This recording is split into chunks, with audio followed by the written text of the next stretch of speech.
Hello, faithful listeners. Once again, this is Going Commando with the 80s Kids with Ben Davis and Carthy. This week's topic for you to enjoy as you ride down the road or hang out at night will be the best high school movies of the 80s, meaning the main protagonists were in the high school setting during the movie, the majority of the movie.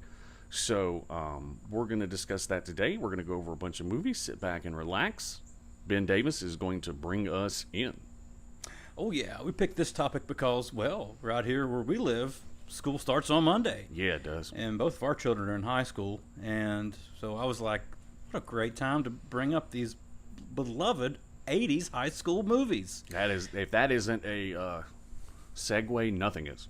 And then come to my shock and awe that my good buddy here hadn't seen some of these movies. Yes. So we put him to the task watching some films this some week. of these are going to be my literal first. I'm going to give you my first impression. Having not seen them, Ben and I have talked about this in the past. I did not listen to popular music, and I did not watch popular movies. I was a sci-fi and horror dude. But I did see some of them because just some of these like kind of blurred the lines, and some were comedies, so I did watch that. However, there's one or two on here that I did not see when they first came out, so you'll get to hear my honest opinion. But Ben Davis is going to lead us through this episode because this is his forte. Well, I want to mention, if you're tuning in hoping for a John Hughes-a-thon, you're in the wrong place. Yeah. This is not the best movies of the 80s for high school people who loved watching Pretty in Pink. These are our best high school movies. That is a fantastic way of putting it. Thank you for putting that out there, because like 16 Candles, et cetera, et cetera. Yeah, you know, they're not going to be. Well, it's just, I think for us to be true to ourselves, we have to, if we're going to talk about teen movies, let's talk about the ones that Ben Davis and Carthy watched. That's right. Yeah, very true, very true. So now, some of these, a couple of these are John Hughes films, but, you know, you can't mention the 80s without mentioning him. That is very true. That is very true. On Facebook, I posted a meme or something along those lines saying, I think I had cracked the code to why 80s high school films are so popular. I was going to mention this. Thank you for bringing it up, because I did not say a word until this exact moment. What is the code, Da Vinci? It's the music. It's all about the music. Very astute, my friend. Very astute. If they didn't have the music that they had, they wouldn't have been as good. I have to agree with you 1,000%, and we have actually talked about this on the podcast before, that I said that one of the reasons, let's say, Guardians of the Galaxy was as popular as it was is because it went back to an old 80s trope, meaning the music fits the scene. Ah, yes. And I'm sorry, certain scenes in the music fits the scene. And 80s directors, along with the people that decide what music's going to be playing in the background, they nailed it. It was such an important part of 80s movies. I'm sitting here trying to think just as I'm speaking. I can't remember recently a whole lot of movies that use like popular artists and popular songs as background music. Other than some of these Marvel films, that's about it. I'm sitting here trying to think, and I can't. Like we talked about with Ahsoka. Yeah. You know, they put some weird kind of... You know, that's a real band. They mentioned their name on something really? That I read. Oh, wow. So I apologize to that band. Who they are. It was okay, but it's just like, oh, man, there's like 100 songs that fit this scene much better. Yeah, I did not enjoy that either. And also, when has Star Wars ever had anything close to a rock song in it? Exactly. That ever, too. Period. Yeah. So they could have put in some like rock and violin right there. That would have fit better. I have to agree with you. I felt like we talked about, I felt like the Beastie Boys, you know. From Star Trek, yeah, that was a good scene. Yeah, you know what I'm talking about? Yeah. Like, unexpected, but again, when it fits the scene, it gets you into it. You know, with Guardians, you know, Blue Suede hasn't sold a million copies of anything in 20 years. But between the singles and the Guardians of the Galaxy mixtape Volume 1, dude, they're making money. Yeah. Because certain songs are just classic. And Stuck on a Feeling, I don't care. If you're from our age group, that comes ooga shaka ooga. You know, that Yep, makes you. that's a great one. It's an uplifting, energetic song, right? It is. It's great. So in that instance, you know, current media just doesn't take advantage of that. So that leads us back into the fact that the movies that Ben's going to lead us through, and I'm going to comment on because I've seen 99% of them, and the other ones, again, you're going to get a fresh take. I would say Ben is 100% right. Every last one of these has a soundtrack that you would enjoy if you bought it separately. Yeah. Well, I have one to start down with the first, but let's start down with this other one because it's the one I don't recall having a decent soundtrack, and that was Teen Wolf. You know what? I'm sitting here looking over at your production board, and I almost choked on my own words because you're 100% right. Within the first 5 that you listed, all of them have cool songs except for Teen Wolf. Yeah, it doesn't, but you can't not mention it because... No, that's high school. Yeah. That's angst. That is one of high school sports. Michael J. Fox's like super popular franchises outside of, I mean, Back to the Future. I can't really remember a whole lot that he was in. No. But God bless, he had 3 movies plus another 2 with Teen Wolf 2. Same. But that was actually not him. That was Jason Bateman. Oh, that's right. Thank you for reminding me. You're absolutely right. That was college boxing, not high school basketball. Dude, your 80s knowledge just never ceases to amaze me. You're 100% right. I'd totally forgotten that. However, it didn't do, I was going to say, it didn't even do 1/5 of the box office because, again, word of mouth, baby. Yeah. Word of mouth will kill you. Yeah. And I apologize. We might get banned on No, YouTube. we won't. Joe Rogan smokes marijuana on YouTube. Never mind. Yeah, that's right. I don't smoke often, but it is a weekend, and I'm going to enjoy myself. So I apologize. I've never done this. Well, obviously, you're having a tobacco cigarette. I'm having a tobacco. He and friends smoke, literally, but they're in places where it's legal. It's not legal here in North Carolina yet. Well, it's not illegal either. Yeah, that's true. So, well, every child between the ages of 5 and 11 to 12 loved Teen Wolf because it was just, it's a werewolf and he's playing basketball. It's so cool. I love it. One of the best memes we've put out is only in the 80s could someone turn into a wolf in the middle of a basketball game and they just say, okay, and complete it. Damn. You did put that out. And I saw it and I laughed, but I never put any thought into it and just till right now. And you're exactly right. The other team just like, oh, and even his teammates are like, what the hell? And then he starts dribbling, and then he just dribbles down the court and dunks it, and they're like, yeah, because their team sucks so badly. They're like, we scored, we dunked it, look at what we did. The fat pasty dude. Yes. Guy from Pee Wee Herman. I was gonna say the only other movie that I remember him from is Pee Wee's Big Adventure. Yeah. Getting his ass kicked by Pee Wee. Dude. It's one of those things, and it has. Is this the one where at the very end there's a particular scene where the dude stands up and his pants fall down? No. Somebody pulled their junk out. I don't remember that part. Yeah, if you look at the very end when they're, I think I'm almost positive this is it. At the very end when they win, but he obviously. I'm not going to use the wolf. I'm going to be myself. He made those free throws by himself. Right. And so, if you look at the very ending scene, when you look at the kids, up in the top left-hand corner, somebody just pulled their junk out. Oh, well, somebody also in the dead middle just stands up with his pants up, and they just fall down, and he's just standing there in his white boxers. I do not remember that. Yeah. So apparently a lot happens in the end credits there. Well, I think the 80s, because of it not being digital, yeah. They still use film. You could get away with a whole lot more. I'd say so. Because going back and reshooting, it's not like I can just call you back and reshoot the scene. That's true. They don't do reshoots quite as often back then because it was expensive. Expensive as Hades. Yeah. Yeah, or hell. Faithful listeners, I'm just going to interject. Carthy might have been holding back on pretty much every episode that I've ever done with Ben Davis. I was afraid I would offend anybody or, the cursing is bad. But me and Ben Davis had a tete-a-tete, and we both decided that, if this ever does take off, hopefully, if it doesn't, that's fine. We're still going to be doing this for years because we enjoy hanging out and talking like this. But yeah, if we have to be true to who we are, right? And so, Yes, I apologize. From this point on, this is the only time I'm going to actually apologize for it. You will hear me drop some curse words from now on because that is actually how I talk with my buddies. And I'm sitting here going, "What the fudge?" And that was as Hades. I mean, Yeah, I even caught yeah. myself just now. So no more of that crap. So anyway, back to Teen Wolf. That one was purely an '80s film because it fit every single stereotype.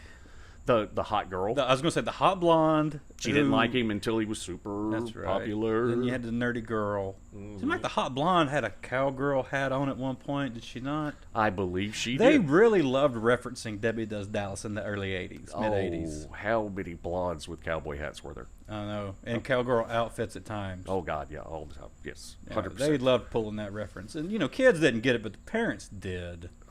Yeah, I agree with that 100%. I think we've talked about it in terms of, like, cartoons that have come out. Yeah. But, SpongeBob. There's a lot more layers to SpongeBob that the kids just aren't getting. Yeah, the parents probably were like, winked at each other. What did the kids go to bed? We'll pull out the I VHS. agree with you. You know what I'm saying? So, Yeah. again, fit all, again, redemption story. I'm better without the juice or whatever you want to call it. He really wasn't. They filmed that scene. Jay Fox was like, let's just play it. Just film us playing and see how it goes. They were so bad that's why it's chopped up like So it is. choppy. Yeah, they sucked. They were real bad. I could see that given Yeah. the people that were on the screen. Yeah, he wanted to film a pickup game. He's like, just do a pickup game like we're playing It's outside. not like Woody Harrelson who does, White Men Can't Jump, and he's actually very good at basketball. Yes, he and Wesley as well. Yes, they actually had a bet, not to get too much off topic, about the dunk. Mm-hmm. Yeah. And Wesley bet him a whole bunch of money that he couldn't dunk, and he practiced every day until he could dunk, Yeah. and then waited for the right moment to embarrass Wesley. Yeah. And he dunked it. And the professor from, what was it? Oh, gosh, and 1 back in the day. Mm-hmm. The professor, he actually did a recent kind of like a Facebook thing with him because of the movie. Now, nobody saw it, unfortunately, but there was a movie about special needs kids playing basketball. Yeah. So that came out around the same time. It's actually a remake of a French film, yada, yada, yada. But it was pretty impressive watching him go, learn from an and 1 guy. And even the and 1 guy's like, oh, wow, you picked that up really quick. And then they actually did a 2-on-2 with the professor and Woody, and they destroyed him. Between the two of them shooting the jumpers and the crazy passes and everything, they literally destroyed 2 really tall, very athletic guys. Yeah. That's how good he is at basketball. So again, sorry for the tangent, but we are talking about movies, and so that's a little bit of a callback to a different movie. But in this case, oh Lord, that was not. I think Teen Wolf is probably the weakest out of all these films we have listed. From my glance, and I try to do a quick glance, because Yeah. again, I want to try to come into it fresh. I am looking at it right now, and I will say, without a doubt, in my mind, it is the weakest. I'd say it's definitely a B film. These other ones are all A's except for one, which is bordering on A to B. Yeah, I'll agree with that, but we'll get to them in time. So I'm okay to move on from Teen Wolf. I mean, there's not I much am to talk too. about. Let's go to let's keep it supernatural, and let's Let's- move let's- into my favorite. And we'll go into my favorite film in just a second. We're going to take a quick break, everybody. talk about a quick- I'm lost in the shadows. I don't know where to go. The good times roll. It's the Lost Boys. Man, one of my absolute favorite movies as a young teen or whatever. I loved this movie. I loved all the actors. I didn't know 24. God help me here. Oh, Kiefer. I didn't know Kiefer as well. Yeah. But funny enough, the guy from Bill and Ted was in it. He was. He was Marco. he was one of the vampires. So, yes, Corey Feldman, right? Or Haim. Corey Haim, Oh both. God. Okay, yeah, both. Oh, that's right. Because one's the son, Frog brother. and the other one is the Is frog. is Thank the, you. The other brother to Jason Patrick's character. Yes, Yeah. fantastic, dude. Good memory. But yes, one of my favorite movies of all time. Emerson Brothers. That's their name. Yes, man, you're good. And also, I would say definitely music played a big part in this. Oh one. yeah. I mean, we had They could set scenes with the music. NXS was on it. Let's see. We just talked about it earlier. It was the Elton John song, but Roger Daltrey did it. Don't let the sun go down on me. I was right, yeah. I was gonna say, isn't it? Don't let the sun, but I was like, Yeah, that that was was it. already Mhm. out by then. Okay, Yeah. fair enough. Yeah. Yeah, those were like the two of the biggest names on the soundtrack, and it was a great soundtrack. Oh yeah. The soundtrack once again. God bless. Excuse me. The soundtrack fit the scenes. It did. The soundtrack gave you kind of like a feeling. You know what I mean? It added to everything. It Yeah. definitely didn't detract. So not to bash on Ahsoka, yeah. but that one scene, It the did. music can kind of take you out of it, right? did. So for me, this one, just because again, it's people like we're saying teen movies. Well, I was a teenager, you were a teenager, or close enough to it, and these were teenagers. This one did not take place inside of high school. This was during the summer. But they were teenagers. They were, yeah, and the mother can be heard during the movie saying, "Things are going to change when school starts, Mister." Exactly. Yes. So Yeah. So I mean, this is all hypothetical type stuff. But this was these were teenage when they were definitely in high school. They just moved to California for Love the Lost Boys. And even the vampires, who were obviously close to pushing 100 years old in the movie, but they're all in high school bodies. high school bodies, high school dress. Oh yeah, they were very hip for the 80s. And that. I mean, 100%. I won't call them costumes, but I will say the dressing of those characters was spot on for the time. Oh yeah, the jackets are spectacular. That was just like something out of a rock concert. They nailed the kind of smoker, drinker, partier high school guy. I'm pretty sure that Paul Stanley wore one of those jackets at some point. No way, really? Somebody else. Who was the guy that we were just talking about that wore the Sergeant Pepper jacket in the video? We were just talking about him Oh on the God, podcast. yes. Yeah. Oh my, I forgot. It was just like one of those jackets is just like that. Right. I mean, yeah. it's crazy. Yeah, great storyline. At that time, horror was definitely in the forefront. It was, but this was almost a comedy horror at times. You know what? I'm gonna go. So if I had to, I'd go 70% horror, 30% comedy. I would, yeah, but people like to call it comedy horror, but I don't like that. But I yeah. don't like it either. I think it's a little bit more than a comedy horror. Today it seems that way, but back then it wasn't. Yeah, even today when I watch it, I mean, that's one of my favorite movies to watch around Halloween. Yeah. Like that's a go-to movie in Halloween.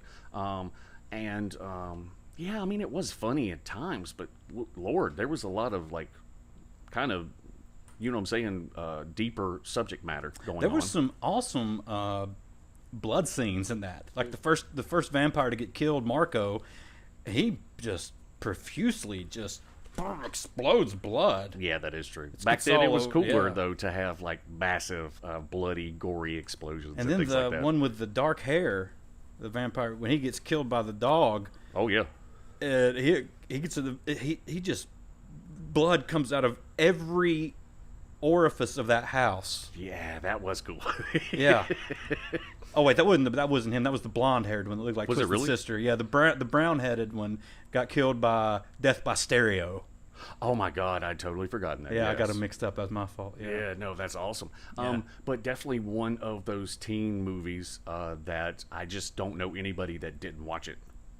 Yeah, I can't find it. I don't know anybody our age probably would say, "Oh, No, I've never seen that movie." Again, if we're sticking with our 80s kids, Yeah. I mean, nobody that I know did not watch this movie. And It was super popular. For the longest time, Jason, and probably even still today, I love Jason Patric as an actor. He is great in most every film he does. You know what? I have to agree with that. I don't know a ton of his films, but I will say everything that I know him in, he is That's fantastic. because he hasn't done a lot. He's very selective in what he does. Yeah, he really, really good actor. I agree with you Yeah. 100%. And I think he nailed that role. Oh yeah, he did a great job in that film, and even the Haim did a good job, and that really exploded him a lot Haim more. and Feldman were unusually restrained.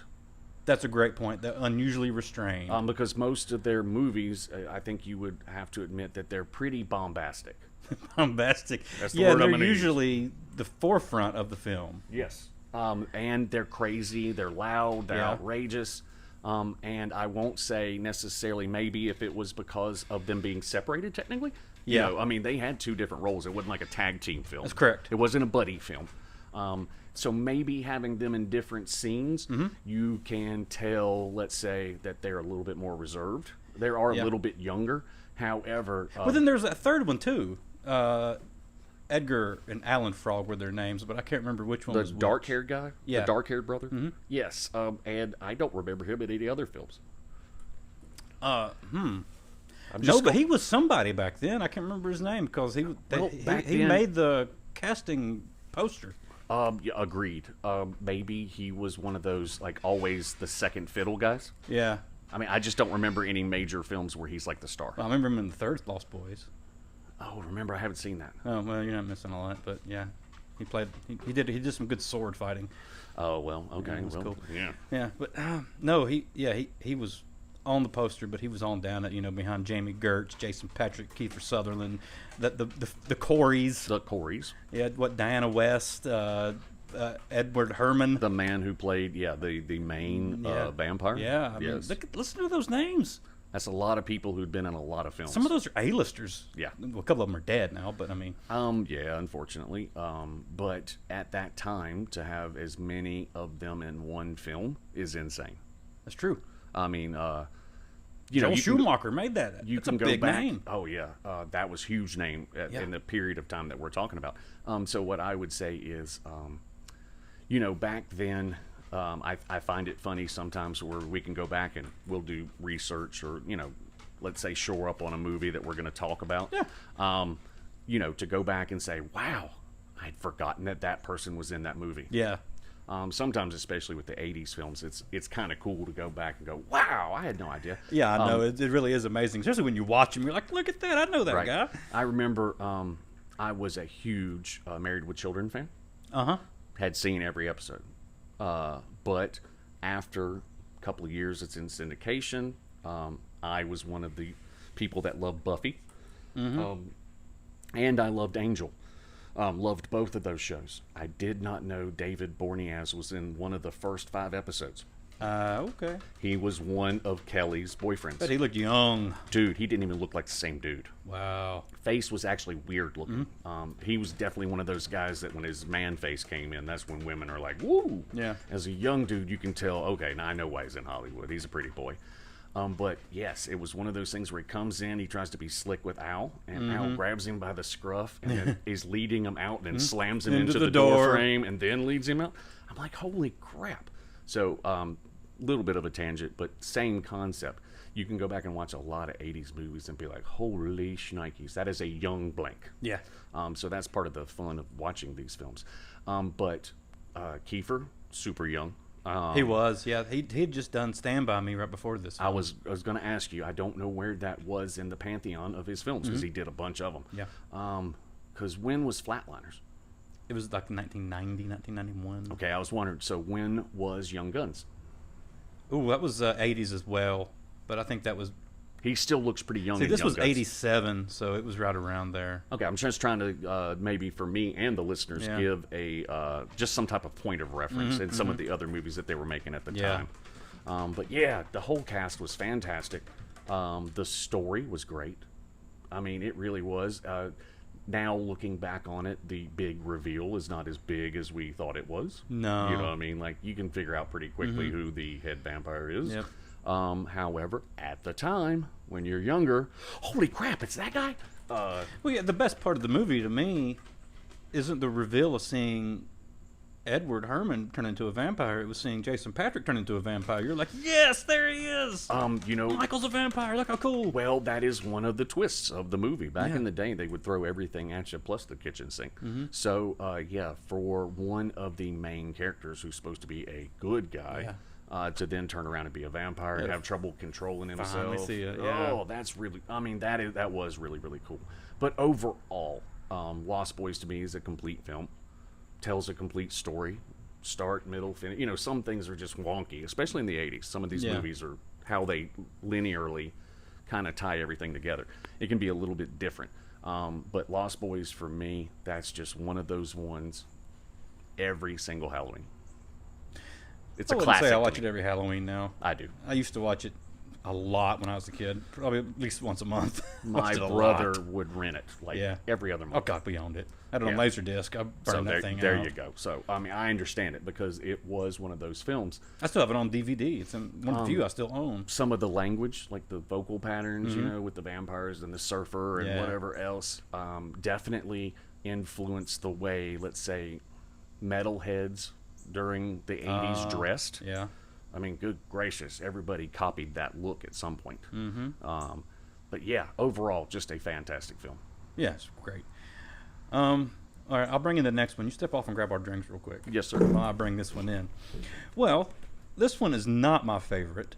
I am in the minority on this because everybody else loves this movie, except for me. My sister-in-law is a big fan of this film. I don't get it. I guess it's probably because the older I get, the more I seem to identify with Principal Rooney. Oh, I know where you're going. Yep, here it comes. Ferris Bueller's Day Off. Not gonna lie, love the movie. All right. When I was younger, loved it because everybody wants to be that kid. Everybody wants to be the guy in high school that everybody knows and can get away with anything and can fool his parents and fool the administration. Say Ferris. Just ridiculous. Also, that is the dumbest fucking name I've ever heard. I don't know any name. No, I know a Ferris. You do? Yes. Is it a dog? No. Very, very awesome dude and very, very wealthy. Still, it's a dumb name. Look, that's your opinion, and I will never tell you your opinion is wrong. Sort of like Francis. Not a fan of that either. Well, I'm just saying, like, who... Wasn't that his sister's name? Oh, my God. Was it? Oh, it might have been. Maybe that's the reason that name popped in my head. Francis and Ferris? What's wrong with his parents? There you go. You just named it right there. They had to have the matching names. Holy hell. So, but anyway. The best part of that movie? Yeah. The car. Oh, that car is gorgeous. And that made our list when we did our That's favorite a cars from the fucking 80s. awesome car. But again, so in essence, that spawned the TV show Parker Lewis Can't Lose. Oh, okay. Because again, it's the guy Yeah. that somehow knows everybody and can put the pieces together. Again, as a teenager, you're like, I want to put on a hat and sunglasses and act like somebody's dad and drive off and everybody believe it. We've all wanted to be able to pull that off, you know. But yeah. again, I'm just talking about when I originally watched it, not necessarily now. You know what I mean? Because I'm going to be honest, I don't think it's one that has aged particularly well. Now, I don't think it aged terribly, but like let's say the fine dining scene, Yeah. that's almost cringe now. Yeah. Because there's no way you can pull that off. No. They took the suspension of disbelief and then they kicked you in the nards with it. I don't like the parade scene either. I'm not going to say I hate it. The song is a good song. The but, Beatles. But once again, Why would you pick the Beatles? It's the 80s. How many great songs are there? It's 1985. Yeah, but remember, at that point, that was only 20 years before. Yeah. So that wasn't even really the oldies yet. That's true. So I think, for me, I have to put myself in time and place. Yeah, I get it. Because once again, suspension of disbelief, punch you right in the nards, because there is no way a high school kid is going to get on a float and then take over the mic, no matter how cool you are. I don't care if you are Ferris, buddy. That's true. So you have to take it with a grain of salt now. Back then, I think that was one of the 80s, again, not to use the word too much, but 80s tropes. I was going to say, that's a trope. That's a trope. Where, again, ever was one. I am too school for cool. And I get away with everything because of my personality and my intelligence and my wit and yada, yada, yada. When I watch a Rambo movie, when I watch Commando, Yeah. My suspension of disbelief is way up here. Oh, yeah. Because I know what I'm getting into when I go into it. With Ferris, I was with them. I mean, the whole snoring thing on the, I was like, oh, I'm going to do that one. Yeah, I mean, it was cool. Don't get me wrong. Back in the day, that was just like the ultimate cool kid. They make the parents seem really stupid. inordinately stupid, not just ignorant. I'm talking about dumb. Yeah. Number one, you open your child's door and you see him moving and you hear him snoring, but you can't tell it's from a radio. Me and you would see through that immediately because the snoring's not coming from an individual, it's coming from speakers. Just say. Number two, how do you rig a pulley system across your ceiling? I mean, did he like go in there and find the studs and tack everything up so that when that door opened, the hand moved or whatever? Once again, as a parent, you're not seeing the pulley system? That's good, yeah. I'm just throwing it out there. And, I mean, again, just the whole... The message being left on the answering machine and everything, him racing the car across the... Yeah, man. Certain things I can see where they didn't age as well. But if you're talking about me watching this movie back in the 80s, that's the kid I want to be. Yeah. That's the guy, you know what I'm saying? Oh, I loved it when I watched it when I was young, but watching it now, I'm just like, I don't like it. I don't like it. I can't. The principal, I don't even like him. Because if I were an adult and my child played hooky and the principal shows up at my door, yeah, I'm going to open the door and hope he comes in, and I'm going to commence to whipping his ass. See, so different maybe because of the Georgia drop back that I was in. They would have invited him in, and then they would have both proceeded to whip my ass. Because down... That's our parents. I'm Yes. talking about you or me. Oh, I'm so sorry. Our parents immediately go with the school person. Exactly. I feel like we would have our children's backs Exactly. a If little bit better. my kid said, I don't want to go to school today, and if it were just me, I'd be like, we got any tests? No. Okay, stay home. And then the principal shows up at my door. I'm going to try to trick him to come in without me inviting him so I can commence to tearing him up. What are you doing at my house, son, bitch? What are you, some kind of pervert? In the situation in which he was versus not knocking at the door. Yeah. If my daughter found a principal in my house and then kicked him in the face, and then my Roddy had to tear him up. Yeah, he's gonna wish to be back with the Roddy. Rooney came off as kind of a perv. He did at the very end. You're 100% right. And again, And what's with that weird secretary?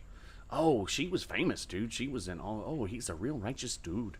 Yeah, she did get famous off of that role, but She was in a lot of stuff. played dude. a good job being weird. Yeah, but thank you, Grace. I think you're wrong.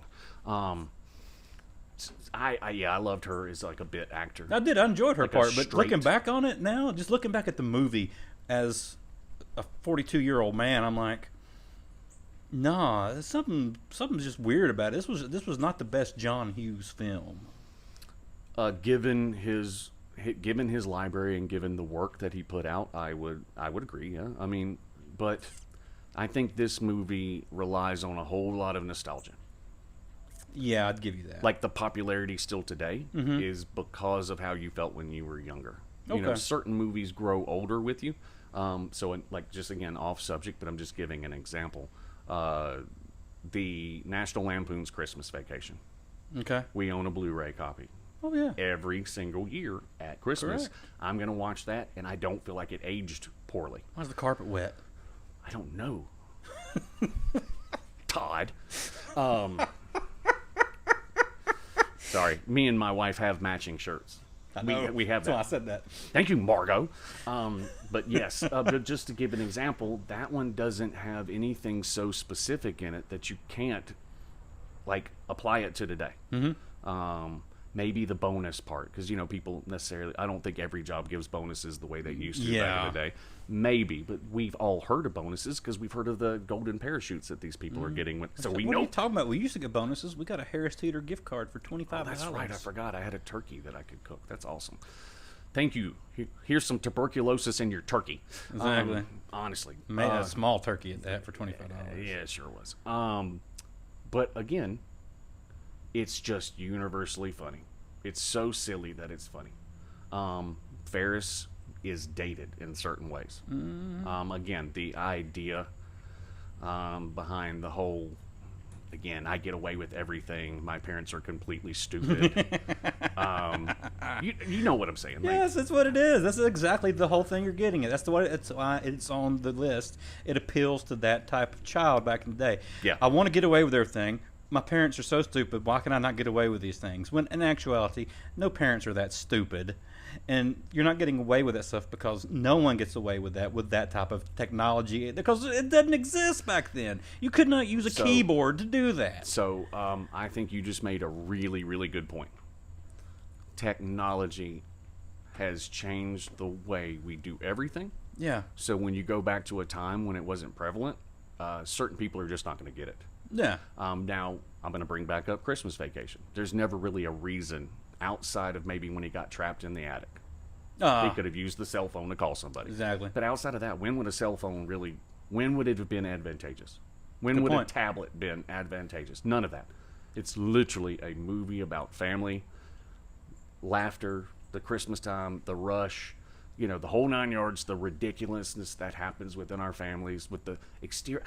You taught me everything I knew about exterior illumination. Well, we'll be talking about that this Christmas. Darn tootin' we will be.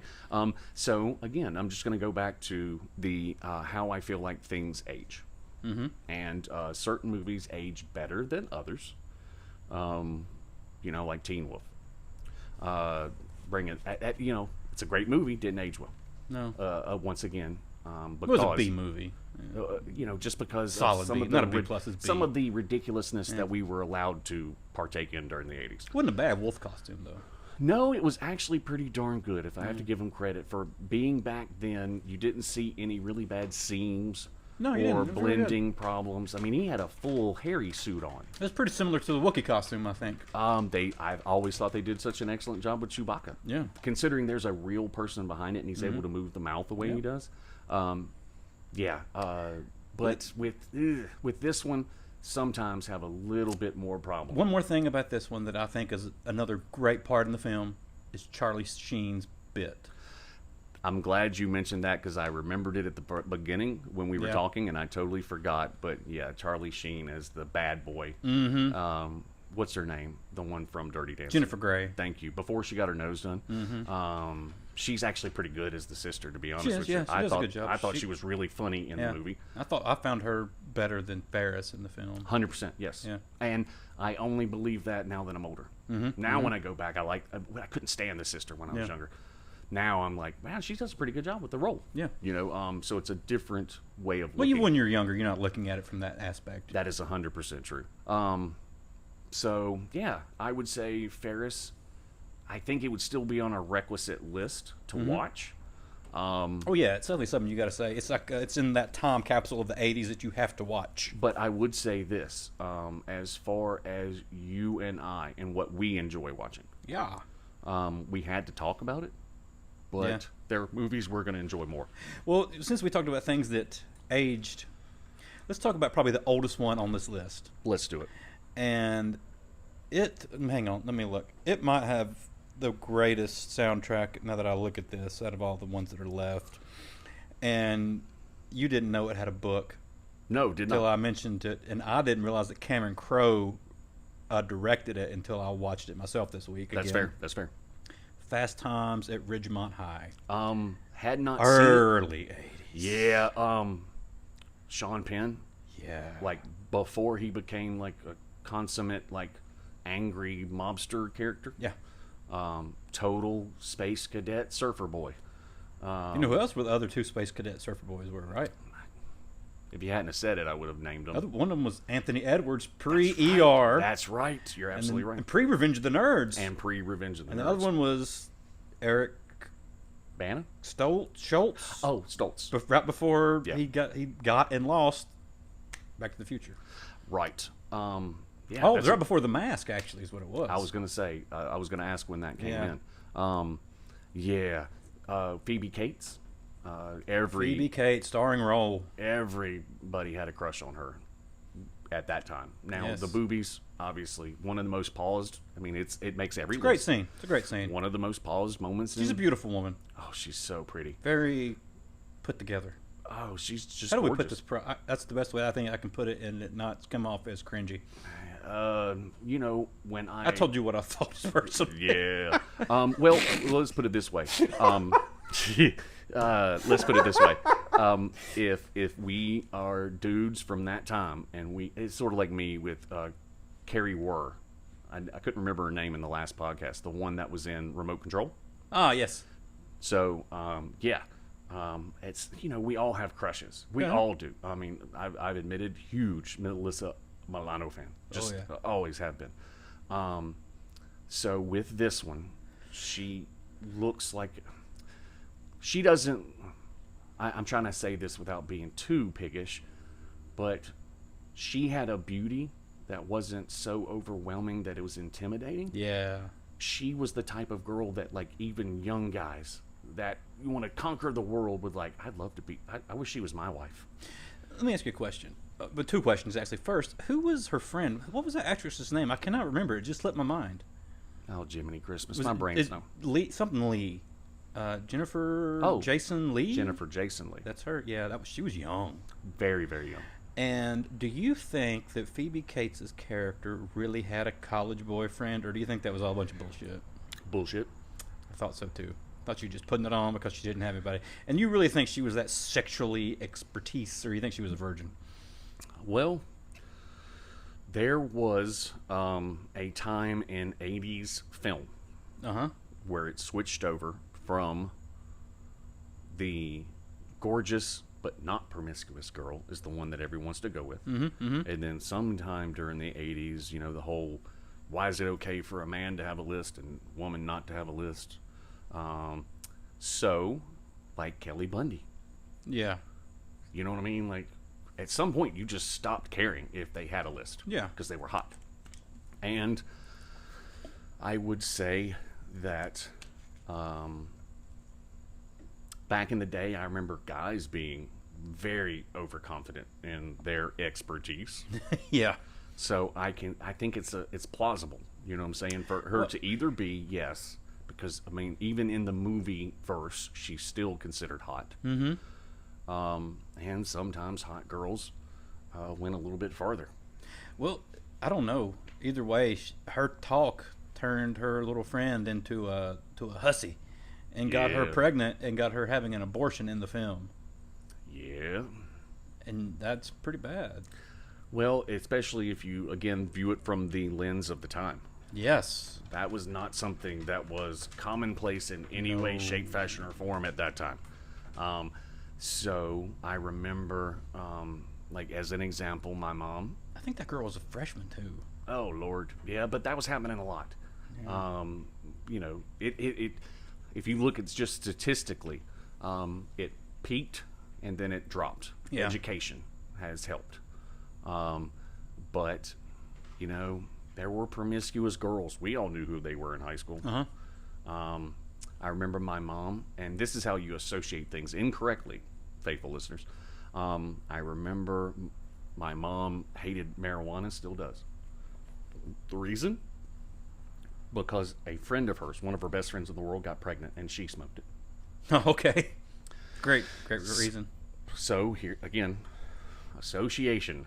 Yeah. She didn't get pregnant because she was smoking pot. Yep. So, I think some of that. Oh, I talked you up and you're a hussy. You know what I mean? Mm-hmm. She was probably a hussy before. Very true. She Very probably true. had hussy-like tendencies. Is where I'm going to go with that. But yeah, the movie as a whole, having seen it now versus before, it's funny. Oh, it's a great movie. It's real funny. It's really real funny. funny. It is a little dated. A little bit. Not as bad. Mm-hmm. Let's say not as bad as the one we talked about. However, let's say if I wanted to like show Savannah movies about the 80s, that probably wouldn't be in the top 10. That, to me, was well, by the time I got to high school, there weren't people like that still in high school. There wasn't the guy walking around, got your concert tickets, every kind you want when you need it. There wasn't that type of guy. Like there Oh, they was Styles. definitely had it at my high school, 100%. There wasn't that dude. But there were the people who still went to the concerts all the time and wrote the reviews. We had that. See, we didn't. We just had concert goers. Yeah. We had the athletes like Forrest Whitaker's character. Right. But no one that good at my school at that time. I got lucky. Several people went to college, so I could appreciate. I mean football wise. Oh yeah, we had football players. we didn't have any football players that good. I mean, I played against a guy in basketball a few times that ended up playing in the Arena Football League. Oh wow, yeah, that's so much fun. Yeah. Yeah, and I think got to play on a couple of practice squads in the NFL from what I've read about him lately. But I never followed anybody, but I know when I was a freshman on the football team, at least 4 or 5 of the seniors went to major colleges. yeah, I just stumbled upon him one day on Instagram. I'm like, hey, I know him. Right. Scored 20 points on him one day. And then I was like, oh, wait. He actually went and played professional stuff. Right. And I'm like, I always have that. I can hang it that I hung 20 points on a guy that played pro. That's fair, and I would brag about that every chance I got. Yeah. But yeah, so I could relate to this one a little bit better because my high school really was it was like a movie. I mean, we literally had groups. I can relate so much better to Dazed and Confused because that's how my high school really was. Oh, see, ours, I love that movie, one of my favorite But it's movies the of all time. 70s. But my high school was nothing like that. Yeah, that's exactly how Nothing. ours was with the cars and the cliques, just like it. It's just how it was. Oh heck no.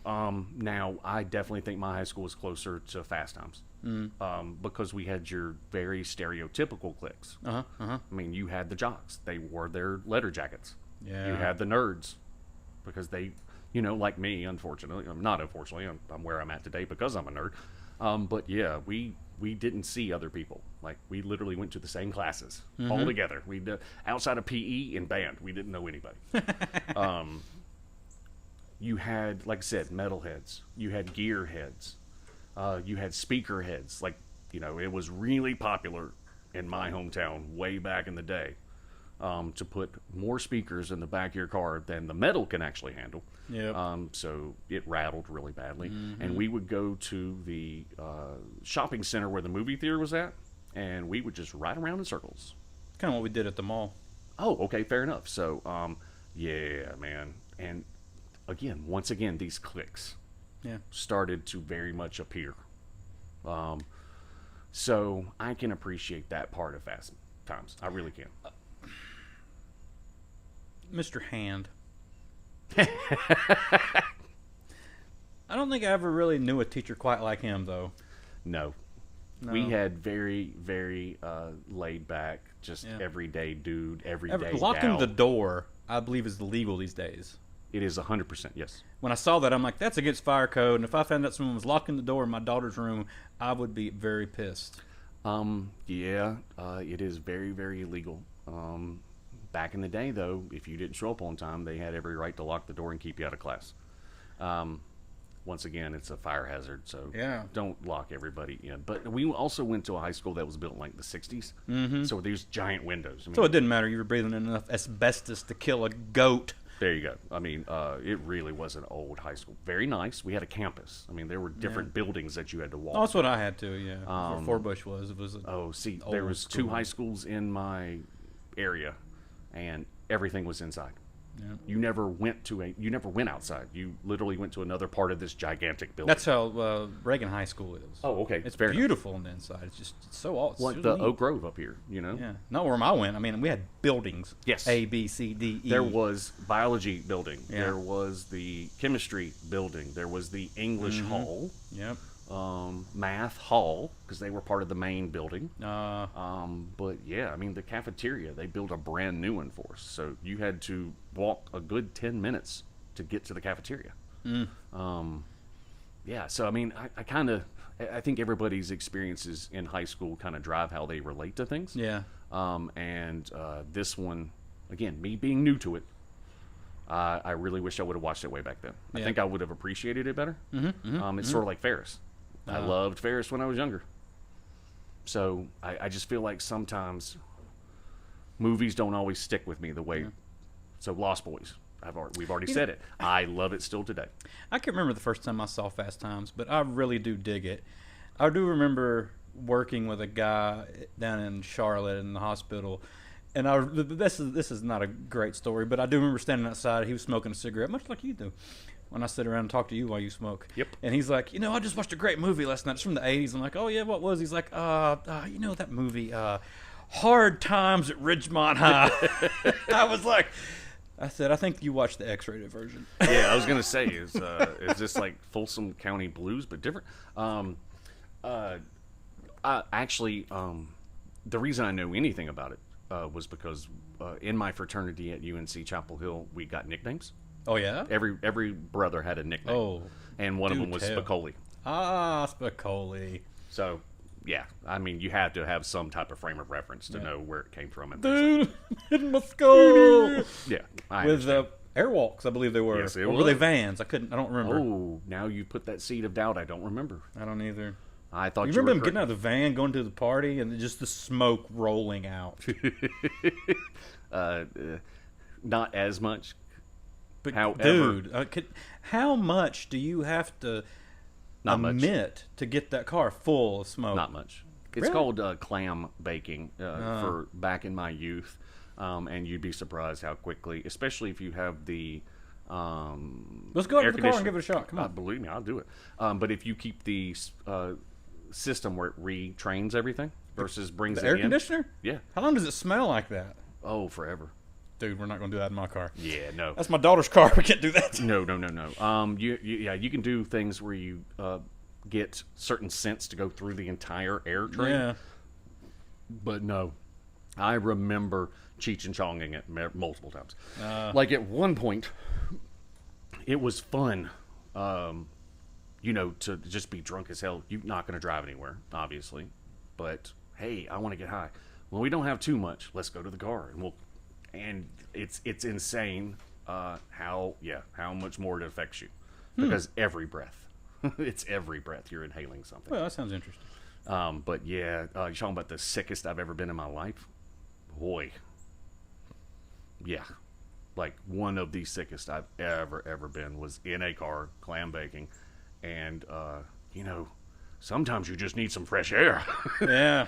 And oh Lord, I remember Little kind of green guild, huh? oh, I fell out of the car.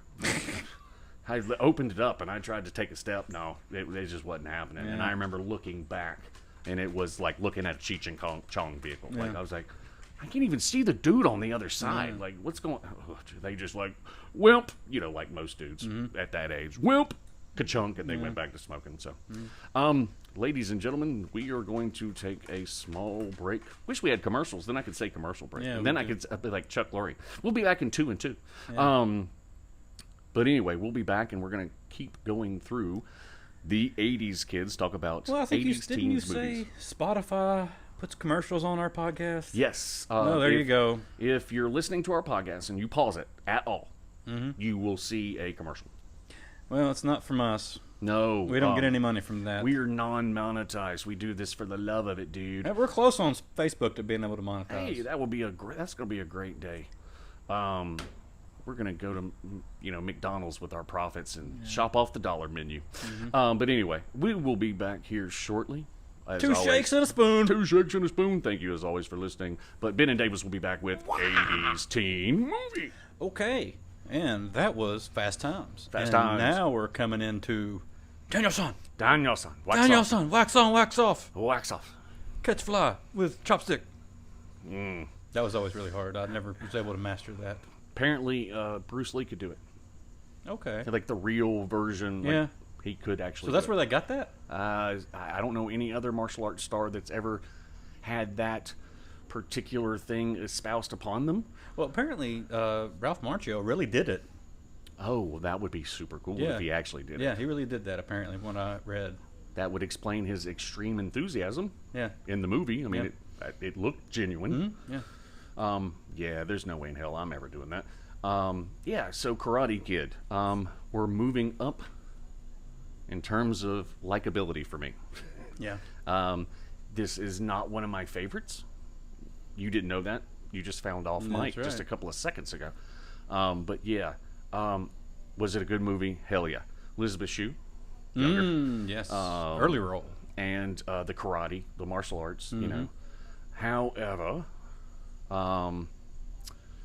there was just certain parts of it that were too sappy for me. Okay. The tournament is awesome. The best around. Never gonna let you bound you down.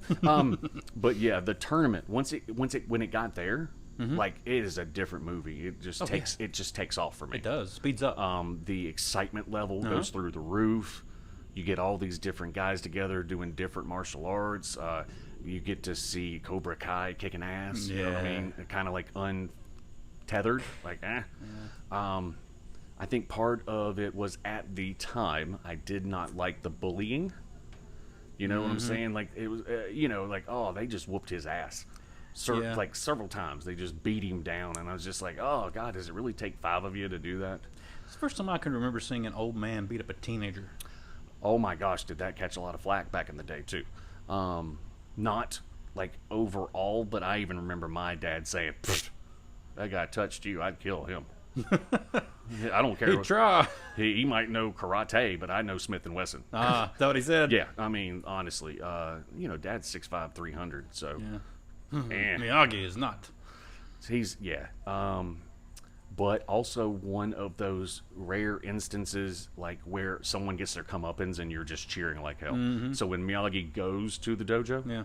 oh man, that was pretty cool. That was a good scene. Showing him up in front of all his students. I think there's a lot of great morals in the movie. You know what I'm saying? In terms of you have to put in the work to get where you're going.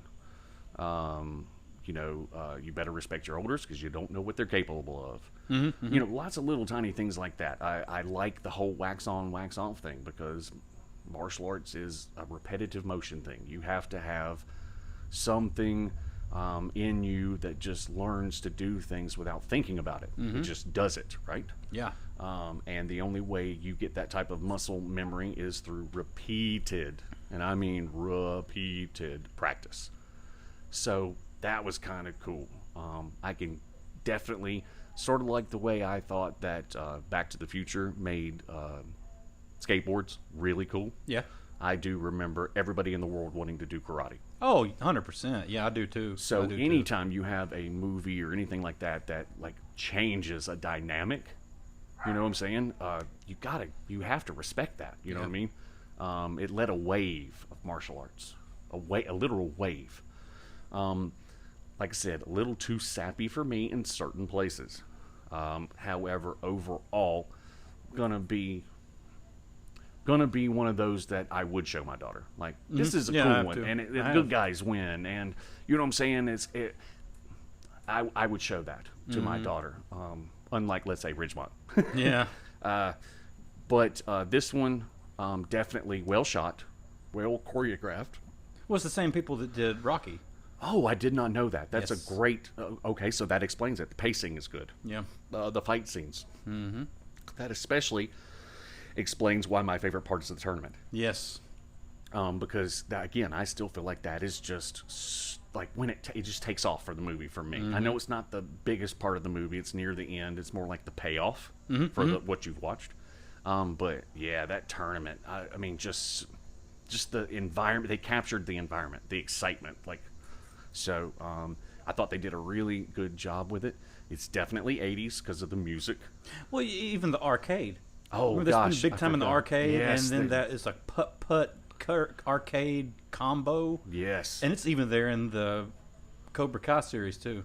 Is it really? It is. Oh, that's They cool. go back. It's awesome. There's a putt arcade in High Point. Still has the Yeah. and believe me, the games are from the 80s. Oh, that's awesome. They're so old, it's not even funny.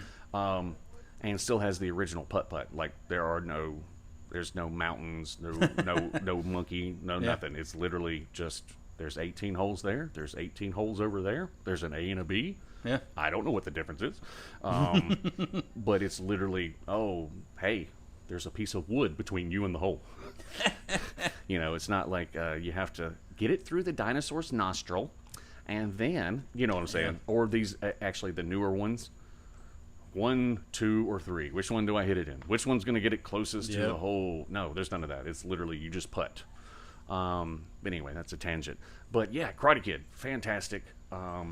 But like I said, sometimes with Daniel-san, you know how you think Obi-Wan's a saucy bitch? Mm-hmm. I feel like Daniel-san can be a whiny bitch. Oh, he is 100%. Even even as a grown man, he's saucy. Not saucy, but whiny. Excuse Oh, me. I didn't know that. I mean, because we yeah. were just talking about it off mic, because you've seen Cobra Kai. I've only seen a couple episodes in the first season. You said it gets much, much better, so I'll have to take your word on that, and I'll have to check it out.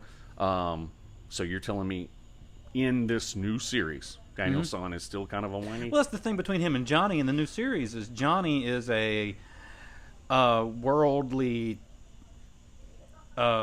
beat down man who never lived up to his dream. Never recovered from the kick to the face. That's right. right. And Daniel-san is a businessman who has the world at his feet. Oh, but yeah. if anything goes wrong, he's kind of like, bitching. I picked up on that in a couple of episodes. I was like, man, you've been in this community forever. You're known as the tri-state champion or whatever in karate. Now you're like a real estate agent or car salesman. Okay, I was getting there. And then somehow, like, your shit doesn't stink. Yep. Like, that's like the Al Bundy. I scored 3 touchdowns. 4 touchdowns in one game at Polk High. That's right. When I was in high school. Mm-hmm. He's a shoe salesman. He could have taken that all the way if he had used the Daniel-san. Only if he had Mr. Miyagi. That's all Al Bundy was missing. Miyagi, so cool.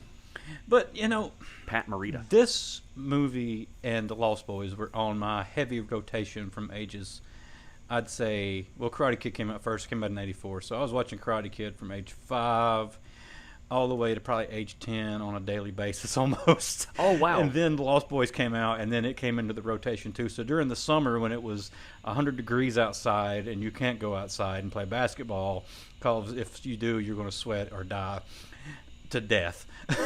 Sweat to death and then die. No more potassium. That's right. So I would stay inside if I wasn't working outside on the farm in the morning or in the evening. Sure. I would be watching these movies.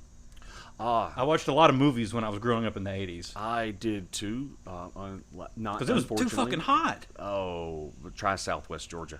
So what I'll say, not to give a comparison, because hot is hot. Once it gets above 110, nobody cares. Basically. But I will say this: mine, like I have said on previous podcasts, I don't care what season it was. I was watching horror movies all the time. That's true. I mean, here in the South, there's like, I don't know, what is it? There's 52 weeks in a year, so I'd give you there's 15 good weeks to where you're outside and you're like, man, this is awesome, I love it. Maybe yes. 20. Well, but I think you're correct in the fact that especially recently. Now I remember fall and spring as a kid. Yeah. Now in North Carolina, it goes from 100 to 50, Yeah. like within a week. Yeah, you're right. Now at the end of the pandemic, it was weird when you couldn't go do anything. Then we have 6 weeks of fall. It was literally in the 70s. It was the most beautiful it's ever been in North Carolina. You could go outside and do stuff. I remember fishing and hiking and doing all this other stuff because you could only do things outside. However, most of the time, we both know that's not the case. It's almost like you get a couple of weeks of fall, and then it just turns cold, and it's colder than the trees look. You know what I mean? It is. It can be. And then the same thing happens in the spring. It's so cold, but there's so much greenery outside, and you want to go do something. It's the wind, man. It's and ridiculous. Then all of a sudden, it's 90. Yep. There's no in between. Nope. So that's life in the South. That is life in the South. So I can understand definitely. I was a lifeguard, and so I spent a lot of time outside. However, there was never a time in the evening, that I wasn't watching a movie. Yeah. I didn't watch a lot of serialized things. Gotcha. I watched my sitcoms because we all did. Cosby Show, et cetera, et cetera. I'm not going to go into it, but you know what I'm talking about. And so my Friday nights and Saturday nights were almost universally spent watching movies. However, my leanings were always comedies or horrors. So some of these movies, I didn't put them on repeat. You know what I mean? However, I would say with the Karate Kid, definitely watched it more than once. Yeah. I can honestly say that. Oh, I've watched it so many times. Well, I feel like we've not necessarily crane kicked this film, but I feel like we've swept its leg and we can move on. All right. It's not in the body bag, but we've talked about it. Sweep the leg. Put him in a body bag, Johnny. Let's go to one that I also had on VHS recording that I watched a lot in the summer, but probably not as much as you now that I've heard you. Let's talk about Bill and Ted's Excellent Adventure, but it's also put off 2 sequels. Oh, one of my favorite movies of all time, and I'm talking about the original, not the other 2. Bogus Journey was not good. I did enjoy Face the Music. I'm the exact opposite. I thought Death and Bogus Journey was hilarious. Yeah. I felt like this last movie, Keanu Reeves could not have acted less like his character. I mean, I did enjoy the part because it was, their kids playing the music and they're going back. I liked them in prison. That was funny. I will say the funniest parts of the movie is everything's a multiverse. The different versions of Bill and Ted. Yeah. They were hilarious. However, as an overall film, did not enjoy the last one at all. Very predictable. I did not enjoy it as much. I mean, I watched it the day it came out. Yeah. However, the original, I was best friends with a guy. I'm tall, lanky, and dark-haired. He's medium height, Yeah. blonde hair, blue eyes. Okay. We both played instruments and wanted to be in a band. So we got called Bill and Ted for a long time. Alrighty. But from a storytelling point, the fact that they could get you to actually care and know who all these historical features were, That was cool. they just snuck it right in under you and you had no clue. It's a universally kind of everybody knows the story about what your dad wants you to do versus what you want to do. Yeah. The really harsh, ball-busting dad. You're going to military school if you don't do exactly what I tell you to do. Mm-hmm. A lot of us at that age could definitely get down, oh God, that's hitting a little close to home. The music that they loved, the silliness of the everything about that movie was just so cool. And then you throw in Rufus. I mean, come on. Yeah. George Carlin. George Carlin, baby. It was just one of those movies that put them in the Iron Maiden. Excellent. Execute them. Bogus. It was just so funny. I still quote that movie today. Ziggy Pig, Ziggy Piggy. I mean, I still to this day. It wasn't the best acted movie in the world. No. But the damsels in distress, the sci-fi of going through different parts of history. In a phone booth. From the Circle K. I mean, got Genghis Khan acting crazy. Yeah. Or was it the 7-Eleven? Which was Something strange is afoot at the Circle K. Yeah. I've also used that quote a million times. And so, I'm going to tell you what, this one, oh my gosh. The original, I watched it 100 times, if I've watched it once. Yeah. Again, quoted it constantly. Was called Bill and Ted for a long time. It was just so fun. It wasn't heavy. You know what I mean? It was so lighthearted and funny. At no point in this movie do you ever feel really concerned if Ted's going to military school. No. It's not going to make you just love these characters. It's just, you're going to have a good time. Yeah, totally. Dude, your mom's hot. Again, I can quote this over and over. It's not my mom. Over and over again. It just was, it played into the surfer boy stereotype at the time. It played into the kind of airheaded metal guy at the time. The loser guys in high school, you know what I mean? Oh, they're going to be in a band. Sure they are. They don't get anything but D's and C's in school. You know what I'm saying? Mm-hmm. And so for someone of, let's say, that genre at the time, this was perfect because, hey, the guy's got an A in the area. You know what I'm saying? Everything worked out. So this is going to be one of my favorites of all time. I got excited, so I started rambling. But yes, man, it's such a good film. It really is. Yeah, I enjoyed it too.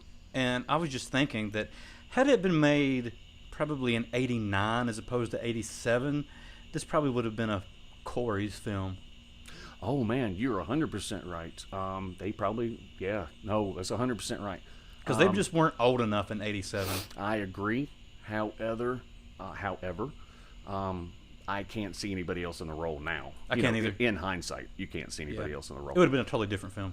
Yes. But Keanu, that was just the start of a long career. Yeah, it was a start for him. I mean, he'd done a couple other things before, but this was it for him. Whittier. Bill Esquire. Yeah. And then Ted Logan. Ted Theodore Logan. Yeah. Um, Really, his name was Ted Theodore? I So thought it's Ted? did he or did would he go or did he say it like that for funniness? I couldn't tell you. I don't really remember it that well, that part. Oh, I can't. Oh my gosh, I don't remember now. But I have something in my brain saying like he says like Ted Theodore. I do. I think that's what he says. You're right. But But it never occurred to me that his name's Ted. Ted squared. He's giving his own TED Talks. I'm getting a TED Talk today. But yeah, this one is one of those movies. You know, I'm kind of going off of the what would I show my daughter. Yeah, this is just a fun Friday. I have night not film. shown that one to my child. Fun Friday night film. Some of these I have, but not that one. Yeah, one of my favorites. I'm sorry, I didn't mean to. Yeah. Like I said, But yeah, I think you covered that. You I hope knocked I that one out of did. the park, homie. Just again, one of my favorites, man. Yeah. It is just you can hear the difference in my voice compared to the other films I've been talking Yeah. about. So that's all I'm Well, gonna say. instead of doing this film, the Coreys did another film in '87. They did License to Drive with them and Heather Graham. Yes, Heather Graham, and that is an unknown classic. It is, you're right. Not a lot of people remember that one. Don't. But my gosh, was that fun? That was a fun and hilarious film. It had a Ferrari in it, and it also had that old ass Cadillac that they drove. Yes, absolutely, dude. This was a movie that, like I said, I think it's under a lot of people's radar. Yeah, a lot of people don't remember it. Not at all. But it means a lot to me right now because of my child's age and the fact that she's going through driver's ed, just Ed got her and permit, everything, getting ready to go yes. for her license, and I'm watching it and I'm like, wow, their test is on a computer. You know what? That's a really good. When we took ours, I bet ours mine was handwritten. I don't know about you. Mine was a piece of paper Yeah, that I it's just big like bubbles. multiple choice. Yeah, exactly. That's what mine was. Yeah. But I asked my kid, hers was on a computer. So I was like, oh, so at least they've come that far in North Carolina, and I'm not going to say how long. Right, because that was based in California, right? Yeah. All right. So I guess I had Uncle Phil in it too. He was the driving instructor. That's right. Good Don't call. spill my coffee, boy. Don't steal my coffee. That's all you got to do to pass. And then when he got done, I'll see you in the jungle. That's what he said to him. That again, And you know what? He's 100% right. hidden gem of a movie. It is. So this is one that I would say, especially kind of the list we've gone so far. Yeah. This would be one I would tell a lot of folks. If you don't remember this movie, you need to actually go back and watch it. His mom is that famous Jewish female comedian that was in. She's been in so many things. She was in Princess Bride. She was next to. She was Billy Crystal's wife. That's right. I cannot remember her name. Can't remember her name either. But that's who she was. She is she not on Star Trek Strange New Worlds? I don't know about that. I want to say she is. She was in that show with Kimmy Schmidt. Oh yes. Oh, I know what you're talking about. Yeah. Oh gosh, I can't remember it. However, if I'm not mistaken, I'm almost positive that. So again, off subject, but we're talking about a character in a movie that we're talking about. Exactly. But Strange New Worlds, there is a character that somehow they look human, but they live for like thousands of years. Okay. And so when they did the time traveling episode Yeah. with Kirk, Okay. that was how they kind of bridged some of the how do you go back in time and find things, because they knew her on the Starship Enterprise. Oh, okay. But when they got zapped back to the 70s or 80s, she's still alive. Oh. She's been there forever. So there's a point in the episode earlier when she talks about when she had a shop in San Francisco. Oh, okay. So, when they do their time traveling, whatever, she's there. And they're like, we know your secret. No, that's cool. So, and I'm almost 1,000% sure that's her, but that's off subject. But yeah, man, this is one of those movies. I guarantee you will laugh even today. Oh yeah, it's fun. And what is it? He's hammering out the dents in the old green Cadillac. Yeah. Feldman is, and then he makes a subtle reference to Lost Boys. He says, "Oh, don't worry, my parents are vampires." Perfect. And you know what? You could get away with that back in the 80s. Yeah. It's very rare that you get these cross-platform callbacks, but people love these type of things. We've talked about it. My favorite of all time, and there will be none greater, in my opinion, was Third Rock from the Sun, when the giant head came in, and it Yes. was William Shatner. Ah, yes. And so he comes in, they're all supposed to be aliens. And John Lithgow is there as the main guy, and he goes, "How was your flight over?" And he said, "It was terrible. I thought I saw something on the wing." And Lithgow goes, "That happened to me too." It did, yeah. So for those of you who don't know, in the original Twilight series, William Shatner had a role back when he was super young. And it was all about the gremlin on the wing and how they had to restrain him. The very first Twilight Zone episode, wasn't it? One of the first, yes, sir. It was first season, I know that for a fact. And then when they did the Twilight Zone movie, which a lot of people also don't remember, they had John Lithgow. They literally remade the entire episode, but now it's John Lithgow. It was. So for them to reference that to each other, it's one of these callbacks, like you said. Yeah. Oh, don't worry about it. My parents are vampires. That's cool. I mean, those type of things are what entertained audiences back then. It's I won't say it's the same thing as Predator 2 when you finally got to see the collection trophy and there's the alien, the xenomorph. That made people's heads go into a tizzy. Oh, it did. Yeah. I mean, literally blew people's minds. This is a connected universe. Oh my God, the endless possibilities, and etc. They were doing the multiverse before the multiverse. They were. Was cool. Oh yeah. But yeah, this is one of those movies. Like I said, hidden gem, hilarious, and early-ish. Corey's. Yeah, and Heather said that she didn't hang out with them much because they were so much cooler than her. Ugh. And they were doing a lot more partying than she was used to because she's from the Midwest and they were all California. I can see that being true. Yeah. I So, mean, the Coreys have never, at least when, the other Corey was still with us, R.I.P. And now the current Corey, they don't hold back in, even Drew Barrymore is talking about doing cocaine at 10. Yeah. The Coreys talked about doing drugs similar to that and having, getting into bars in L.A. Drew Barrymore. Another one. Who else was it? Oh, gosh. She was a famous actress back in the day. She was really young. I can't remember her name, but it was another. I couldn't believe it. But back in the day, they would literally feed her cocaine to keep her up doing these 12-hour shooting days. They would give her cocaine instead of other amphetamines? Yes. That's the one they went with. Yeah. Instead of speed, they went with coke. Yes. Holy hell, man. Yeah, they were talking about it in her, again, it was two people. They typically were in the movies together. I know for a fact that she was like a dancer, singer type thing. But yes, both children, they used cocaine to keep them going. Sounds like that dude on the boy on Who's the Boss. They did that to him. The brother? Yeah. What's his name? I forget his name now.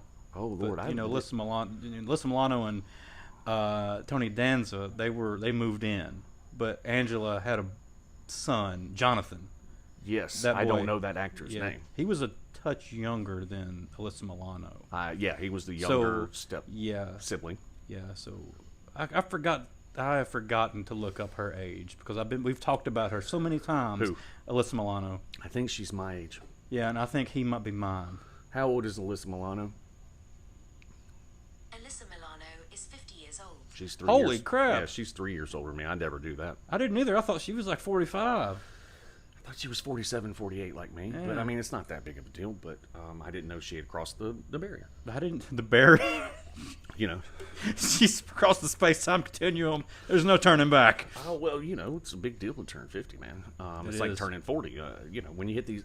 40 wasn't a big deal to me. I- I was so happy to turn 40 because my 30s sucked balls, man. I just don't care.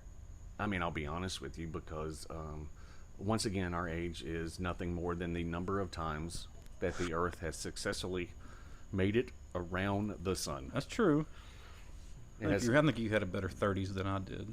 My 30s were contrasts. Remember, contrast. Yeah. The 20s were so horrible that the 30s had to be better. I didn't have a choice. All right. Well, let's see here. We got a few left. Let's see. What's something? Let's do one quick. Let's do a quick one. Let's do just one of the guys. That's a quick, Ooh. fast one. Again, one. I don't know any of the actors' names in this movie. I just know that there's that one chick who shows her breasts to prove that she's not one of the guys. I can't. I'm gonna be honest with you. I'm the same way. I don't know the actors. I don't know the actresses. I remember the concept of the film. I remember her trying to be knowing this guy. Yeah. Cutting the hair real short. It's a trope, as we've said before, that carries on not only through the 80s, but the 90s, and then into the early 2000s with Amanda Bynes carrying on this trope. Yeah. But it's kind of died out today. Because again, I think there's certain types of suspension of disbelief that people get into or can buy. What's his name? The kid from Sequest did it. The young kid. I can't remember. You know, he did it with Rodney Dangerfield in that movie Ladybugs. Oh my God, I'd totally forgotten. Yeah, you're right. Well, it's not, let's say, as bad as Afro Man. You know, where he takes tanning pills to get into a black college. So back to just one of the guys. I'm just saying that. Wow, they really pushed the envelopes on. The people only scene I looking bet like anyone something. remembers is when she removes the towel. Well, no, she's actually wearing a tux. Oh, excuse me. Yeah, and then she pulls the tux open, and yeah, I mean, I'm sorry, we were young dudes, of course. We're like, boobies. However, Parents run around because if they were around, it's not good. Cover your eyes, close your eyes, turn around. Close your eyes. How dare you look at boobies?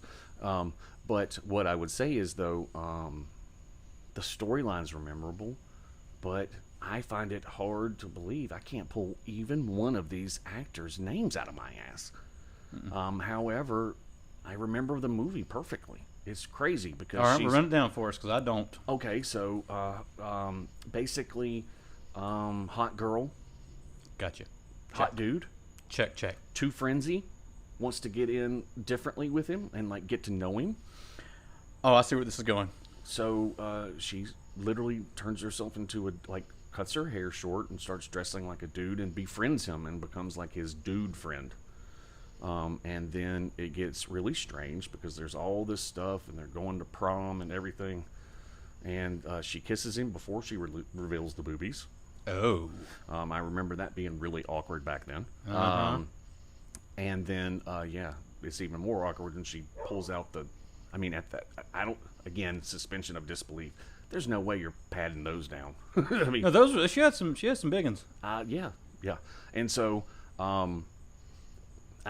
it was a great 80s film. That's what it was. Totally. It wasn't a... However... It didn't break the box office. Is it funny? Not really. Is it groundbreaking? Not really. But is it one of those movies you watched as a kid and you remember? And I'm going to be honest, I do remember the plot line, but yeah, the scene that sticks in your head is, two dudes on a beach. What are you doing kissing me? I'm not a guy, I'm a girl. What? No, Yep. Yeah, so... There's probably a lot of people listening, yelling, why don't they talk about this but not any of the Patrick Dempsey movies? Because I don't like those movies. Yeah, true. I liked them when I was a kid, but honestly, I can't remember the names of them, to be honest with you. So No we're going clue. to pass on those. Couldn't even tell you. I'm sorry. So, you think we've covered that? Yeah, again, it's one of those that you have to mention. However, we went over the plot line. We and, did. Again, not the funniest. It's not like some of the other ones we've talked about. So, Well, how about this one I've shown my daughter? I showed it to her on Disney Plus, and watching it on Disney Plus, I was very upset because they cut out, not that I loved the scene, not that I'm like, oh, they cut out the bra scene. Right. They cut out the scene where she's getting ready, she's dancing, she's singing the song, and in the song, she's dancing and she's in her bra. Disney Plus cuts this out. They also cut out the scene where they said, you don't fuck with the babysitter. Adventures in Babysitting. Exactly. Now, okay, I read that article about them cutting that scene, and there was a lot of people just really confused about that. I get Disney Plus. Okay, I understand them cutting things out. But there are some things on there that have adult language. Agreed. And she's not nude. But at the time of this film, I'm not 100% sure there were. Because this was one of the earlier things on Disney Plus when it was pretty new. Oh, I remember seeing it in a theater. I do too, but I'm talking about on Disney Plus, man. When they put this out on Disney Plus, there weren't a lot I of don't things go to on Disney it. Plus for hardly anything not Star Wars related. Star I'll be Wars honest. Plus for you. Yeah, it really is. I'm being honest. I watch it quite often for a lot. There's a lot of stuff on there, man. It is, but yeah, nah. I mean, it's got all of Disney's. It's got all of Fox's films. It's got a lot of movies. Dude. No, I mean, excuse me. I go there for The Simpsons too. Yeah. So, you saw it in the theater? Yeah, I remember seeing it in the theater. I didn't see it in theater. I remember seeing it on VHS because Because they kind of build it as like a kid's adventure kind of they movie. do. There is a little convenience store. The only thing that was there in my hometown I grew up in. There's now a Dollar General, but there's not that when I grew up. There's Dollar General everywhere now. I'm sure there's building one in your backyard right now. If not, they have plans to. Yeah, and they had a video section. Okay. And I do remember the day that they put that movie out because I got it that day. No way, really? Yeah, I mean, I was up on the movies. Oh wow, I did a lot of like walking up and down aisles, but There were no aisles. This oh, is a small convenience store. That's fair. The new releases were on the wall, and then there were aisles in the back where there were like old movies. That's where you go get the horror movies. I gotcha. I spent a lot of time down there. Oh, I but, get you. I would have too. But again, this one looked like a kid adventure movie Yeah. when it was presented to me. So of course I watched it. I mean, it is in a certain sense. It's fun. It's a fun movie. It's a- who's that? The dude that's from The West Wing played her boyfriend that screwed her over. Oh God. He's in so many other things too. Yes, he is. He's married. He's very famous. He's married to the lady that was on Malcolm in the Middle, right? Is he? I didn't know that. Yeah, him and the lady from Malcolm in the Middle have been together for a while.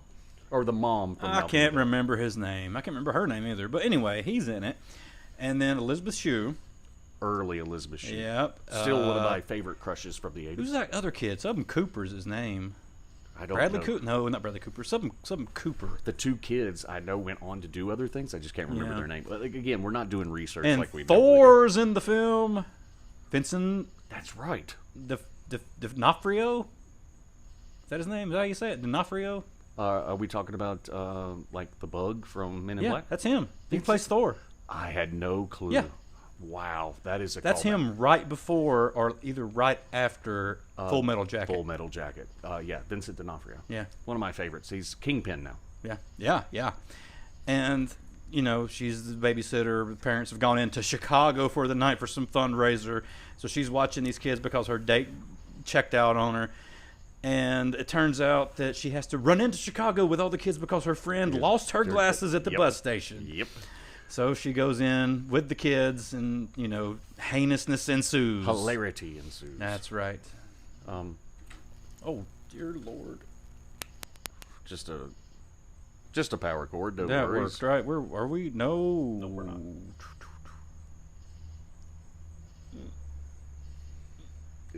It's on stereo. There we go. Sorry about we're that. all working. I'm sorry about that, Sorry guys. about that, I ladies pushed and a gentlemen. button because I have thumbs for fingers. So, yeah, hilarity ensued. It was awesome, and it was good times. So, the station wagon. Oh, that's one of my favorite parts. It is. She's driving the hell out of that station wagon on the way home. Yes, They're trying she to is. beat the parents because they end up in the same. You're from that area. You probably know the names of these buildings. Like the Sears building. Yeah, what was or the name of ta- that building? They had that big powwow, that big The conference. in? Sears Tower. Okay, so they're in it, and the little kid's climbing outside of it with the bad guy mobster trying to get her. Oh yeah. Yeah, so and then Elizabeth Shue's in there trying to get her out and trying to avoid the parents, and you're like, oh my gosh, what's going to happen? Yeah, it's all about that cloak and dagger sense. It when is. you're a It's so kid. fun, and then Getting the away older with- brother's there. It's so Yes, good. It is an overall good feeling film. You know And what I mean? it's just fun. It is a fun film to watch. It actually holds up. There's not a whole lot of dated stuff in there. Oh, wait, and then the subway where she says, "You don't fuck with the babysitter." They cut that. They stabbed the dude in the toe with the switchblade. That's right. Yeah. Yeah. So Because he jumped up. The teenager jumps up because she's a senior or a junior, and he's like a freshman or a sophomore. Right, yeah, So yeah, he yeah. jumps in to defend her. Hey, and then he just throws it into his foot. And he's like, ah! It's like it's his baby toe, so it doesn't really matter. well, again, it's one of those things where you think something's going to happen, Yeah. and then something ridiculous happens, so it takes you off guard. You know what I mean? Like, I didn't expect that. This one is from Chicago, so it had a Yeah. lot of '60s music from Detroit, a lot of Agreed. Motown and A lot of blues Motown in music. it. Yeah, with it. that was a good Yeah. soundtrack. It was good. Good It was music. a lot different from the other ones. Yes. Oh dear Lord, I've forgotten a movie. I didn't even wrote it down, but I'm writing it down now because we're talking about this next. Okay. I can't believe I forgot this. Oh my God, I feel so bad. So, whenever you feel we've covered this enough, you just say when, buddy. I mean, I'm going to be honest with you. I think we've given a rundown and we've given opinions on it. So Okay. I think we can move on. So, next is probably what I consider to be the ultimate 80s movie for teenagers. Do tell. And it has what I've talked to many people that grew up through the 70s and through the 80s who were definitely in high school as close to a senior in 1985. That's fair. I ask them, I say, what is the ultimate 80s song? And they look at me with quizzical eyes. They're like, dude, that's a hard question because we It know is we a did hard the question. ultimate 80s playlist. Yeah, and we actually could probably do part 2 and part 3. We probably will, actually. So, and they all look at me, and I guarantee, I'm going to tell you right now, most of them come to me and say, don't you forget about me. That is absolutely there is, like we talked about on the podcast, there are certain songs that you'll never ever guess from what time they came from. And my next movie is The Breakfast Club, which starts off with that song, and as soon as you hear it, you know what movie is coming.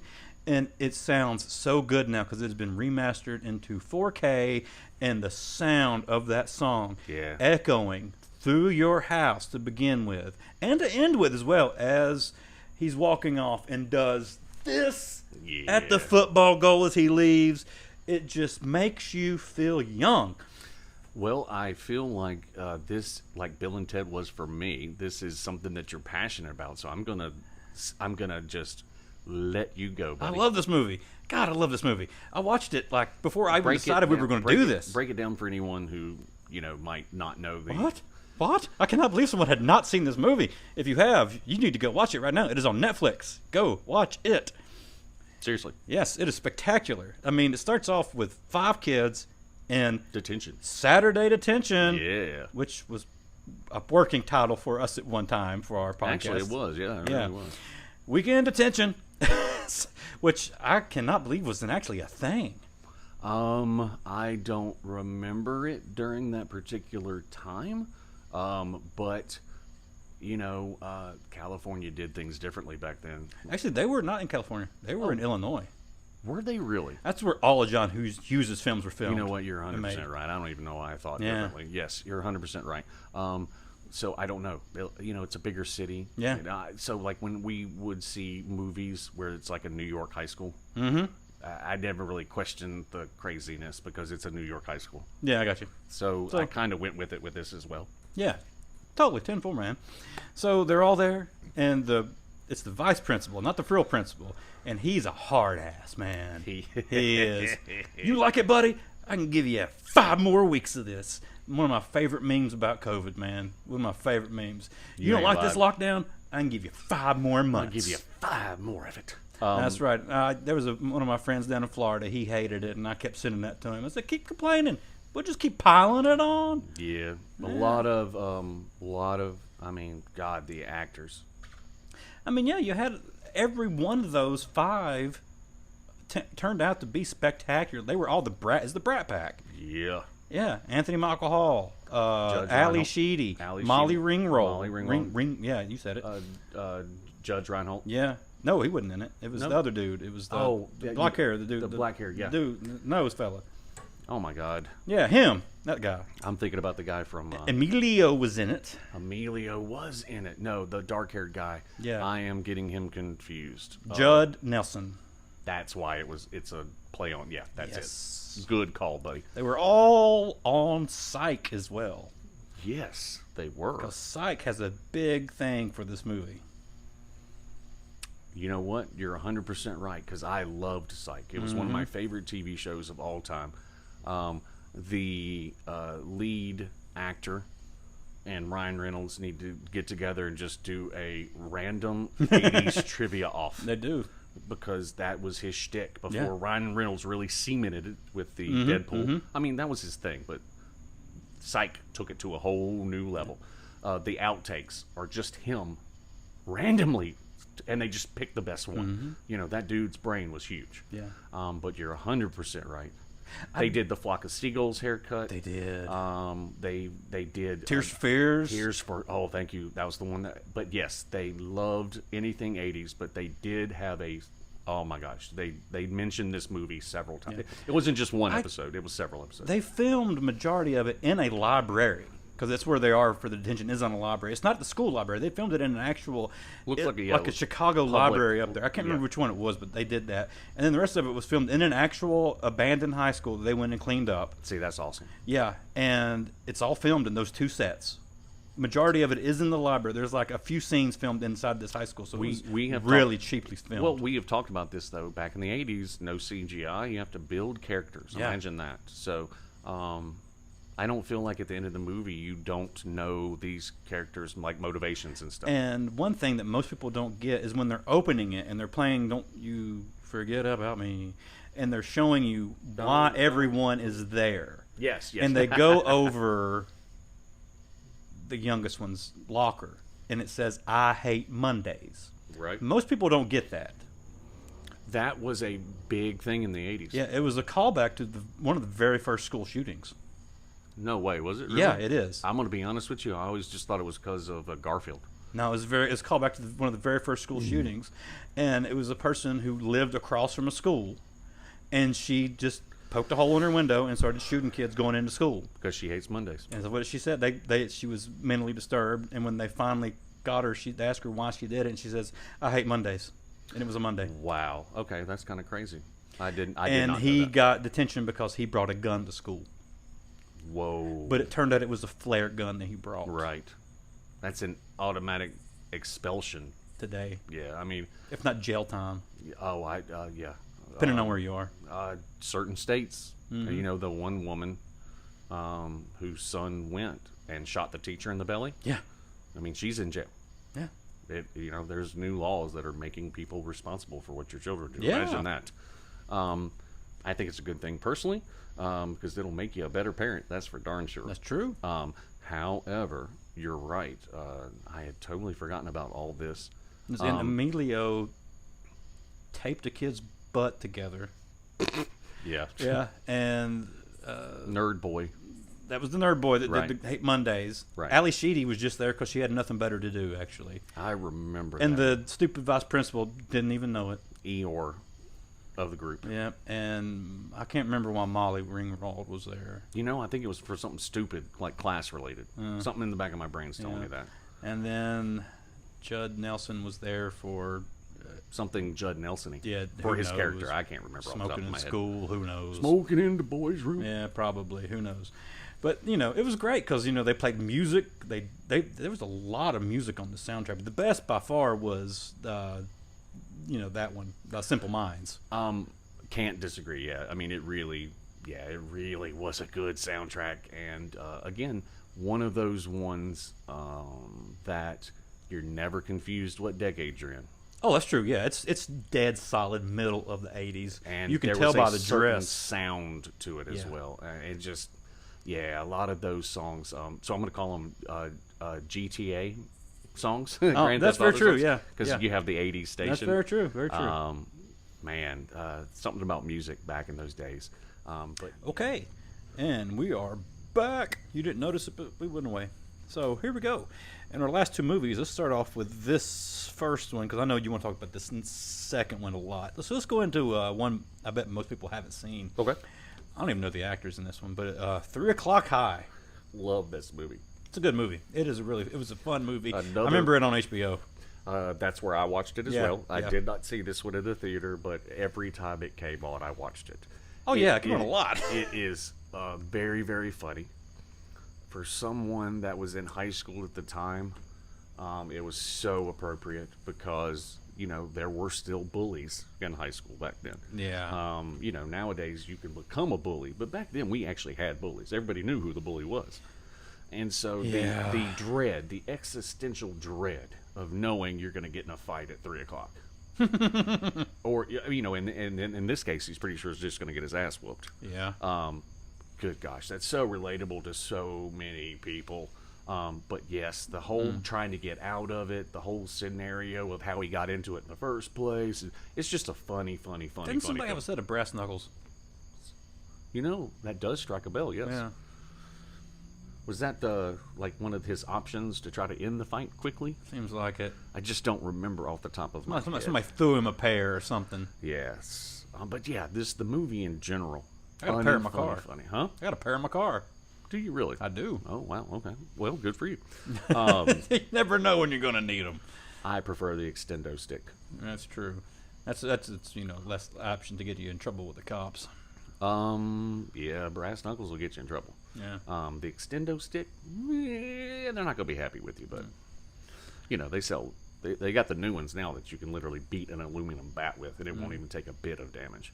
And we're getting off subject, but yeah, I'd rather tag you from a foot away. Yeah. But anyway, but yes, again, the high school setting. Yeah, it was all in a high school. It was like at the very beginning. I think he was at home, but I think maybe possibly, yeah. But the whole high school setting, the dynamics between him and his friends. oh, also the fact that this guy was 30 and definitely not in high school. Back in the day, pardon me.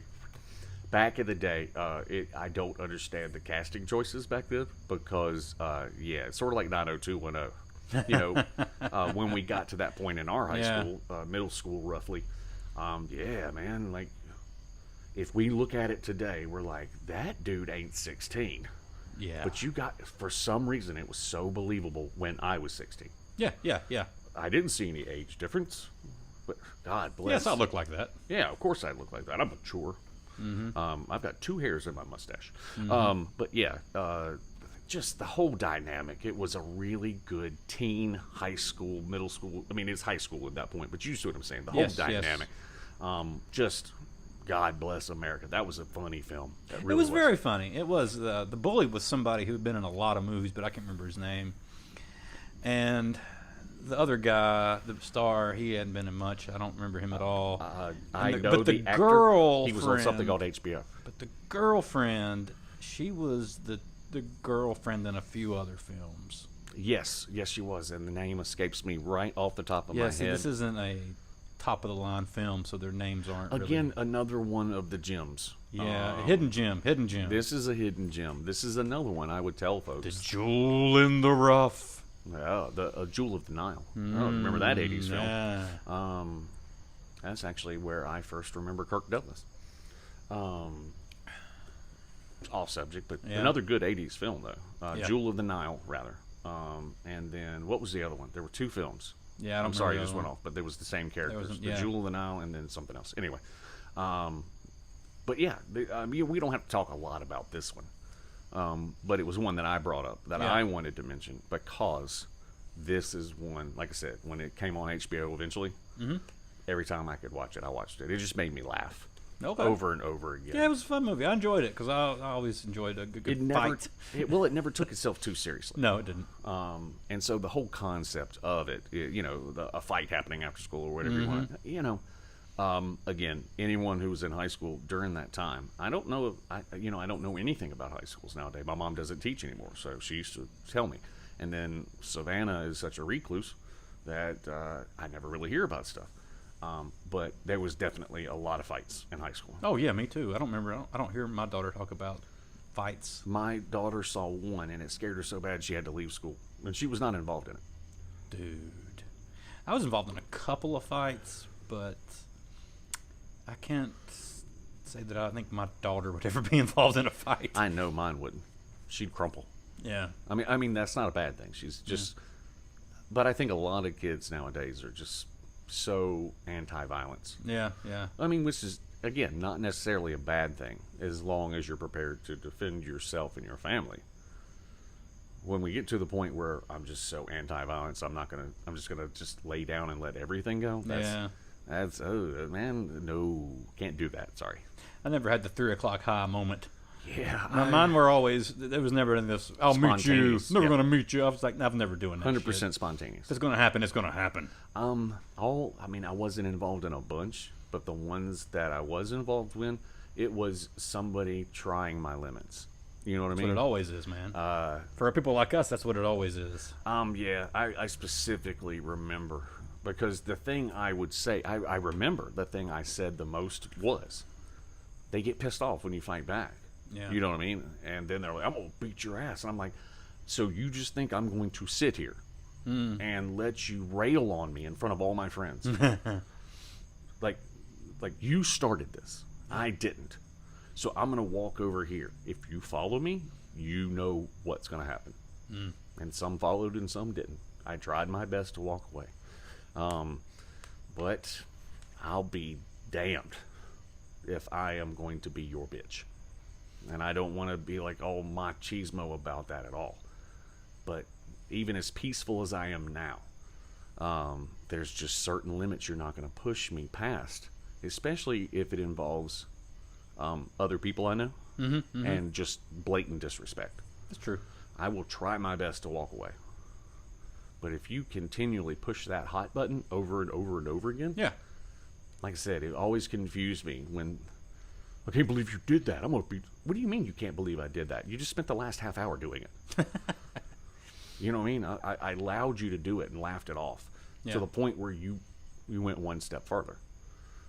Anyway, off subject, but yes, I don't believe our children will ever have a 3 o'clock high moment. No. I But- can remember at my high school, right before I got there, they used to have that moment because they had always, close to where I lived, there was like this, what was an upcoming residential development. Okay. And so there were a lot of empty lots, and that's where they always wanted to meet. Yep. So I could always stand out in my driveway after I got off from school, and I'd see the cars going down there. I'm like, oh, they're going to have a fight. Oh. But they always were so stupid about it because they always made it so loud that the cops showed up before they ever got it done. Again, times were different. We definitely didn't go to an empty lot or whatever. Again, most of the fights that I saw in high school were always heat of the moment. Different in the 80s and the early 90s than when we got there, man. Like Then the all of a way, or like sudden- 1990 was a different time. Yeah, just all of a sudden it became pre-planned, Yeah. like premeditated fight. Yeah. What? How to prove how big I am. Yeah, I never was a fan of that. Well, let's go to our last film. Oh, and the one that I'm going to enjoy talking about almost as much, well, probably just as much as Bill and Ted. All right. All right. All right. Okay, well, here it is. She's a hot chick, man. Weird Science. I wish I could make a chick out of a computer. Weird, again, 80s films. Weird Science. That was a hit. Thomas Dolby. A hit. It was in a top. I don't know if it went top 10. But I think it did. It was like Ghostbusters and some of these other movies that had songs written for the film. Yeah. It was a commercial hit. Good gracious almighty, that does not happen anymore. Well, okay, so I'll give you one example. The movie with Lady Gaga and Bradley Cooper. Yeah. Damn it. The song Moving In the on. Sorrows. Mm-hmm, yeah. Again, that's the first time I've seen it in a long time. Maybe the only other one, Whitney Houston and The Bodyguard. Yeah. But damn, if the 80s didn't pump out some just fucking awesome songs. Yeah. And so, Weird Science, real quick recap for anyone who doesn't know. This is the simplistic version. Okay. Two nerds can't get a date, get rejected, get embarrassed, go take their computer, hook it up to a weird Barbie doll, and somehow a real woman shows up. Don't forget the bras on the head. And, oh yeah, the bras on the head. And on top of it, it's not just a woman, it's Kelly Brock. Kelly LeBrock. LeBrock, you're 100% Way before she met Steven Seagal and ruined herself. Oh, she was so beautiful, and it did seem like she had some stuff done, maybe to appease him. Yeah. And she was not the natural beauty that she was before. No. Hello, boys. She was. Wait, hey. there she is now at your door. Hey, Come how on in. about that? Hey, bring Carmen Sandiego and Waldo with you. So again, not to be too much of a dude about this, but the first time I ever saw Kelly LeBrock, do you? What is your earliest memory? Or is Probably it Weird this. Science? Gene Wilder, The Lady in Red. Oh, was that before this? Yes, it was. Not much. A couple of years. Okay. I again saw this one on HBO. Yeah. And she's nude in it. I mean, again. On if this you're- one? In this one? No, Kelly and In The Lady Lady in in Red. Red. I remember that film, full too. Frontal nudity. So. Talking about Bush, man? Oh God, yes, Okay. yes, sir. So again, being a teenage boy, you can't blame me for like that being cemented in my head because I'm like, oh, that showed everything. Close your eyes, boy. But in this one, she's not. But she is at her ultimate. She's smoking close. There's hottest. underboob. There is underboob. You're right when she did the little T-shirt thing. But yeah, at her hottest in this movie, in my opinion. Yeah. But yes, so they make this fake woman. She has powers, and Bill Paxton's in this movie. Oh, we're gonna get to that. R.I.P. Right? He's not with He's us dead. anymore. He passed. But the whole movie is so freaking hilarious. They never really took themselves too seriously. Again, like a lot of movies in the '80s. Come on, man, you hook some diodes to a Barbie doll and run it off of your Commodore 12. I don't even know if they had 64s back then. Excuse me. And then a woman appears. Yeah. Okay. What kind of computer you got inside? I don't have a computer. We'll run over to my house. We'll use the Mac. We'll give it a shot. Ooh, I know what we're doing later, ladies and gentlemen. Can we hook it up to He-Man? Report back later. I'm just saying, if we got a He-Man, maybe we can send him to Washington. So Just go do your thing, He-Man. either way, I think we're getting famous. I like the way your head. I like where your head's at, Ben Davis. So anywho, yes, can't remember the dark-haired dude's name. I don't know his name either, but Michael Anthony Hall. yeah, I don't remember the little dude.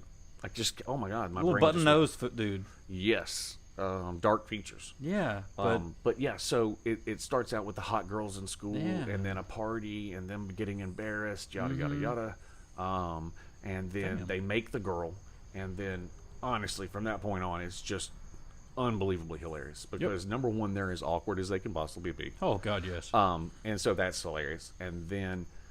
The situations she gets them into, like with the driving the car, them getting super drunk at the bar, and it ends up being like a predominantly black bar. Yeah. You know, again, I quote this forever, and I got to tell a story. Yeah, so when me and my wife started dating, we were in our 20s. So, of course, we drank more than we do now. And every time I got drunk, because that is one of our famous, favorite films, Uh-huh. I could not help myself. And he kicked me in the balls. Not the family jewels. Oh my God, he don't even have a license, Lisa. I could do the entire speech Yeah. at one point. And she just loves my impersonations. God love her because they're not that great. However, but yes, oh my gosh, so many quotable moments. And then so let's fast forward to Bill Paxton as the older brother Chet. Ah, Chet. What a From, great douchebag name. Greatest douchebag name ever.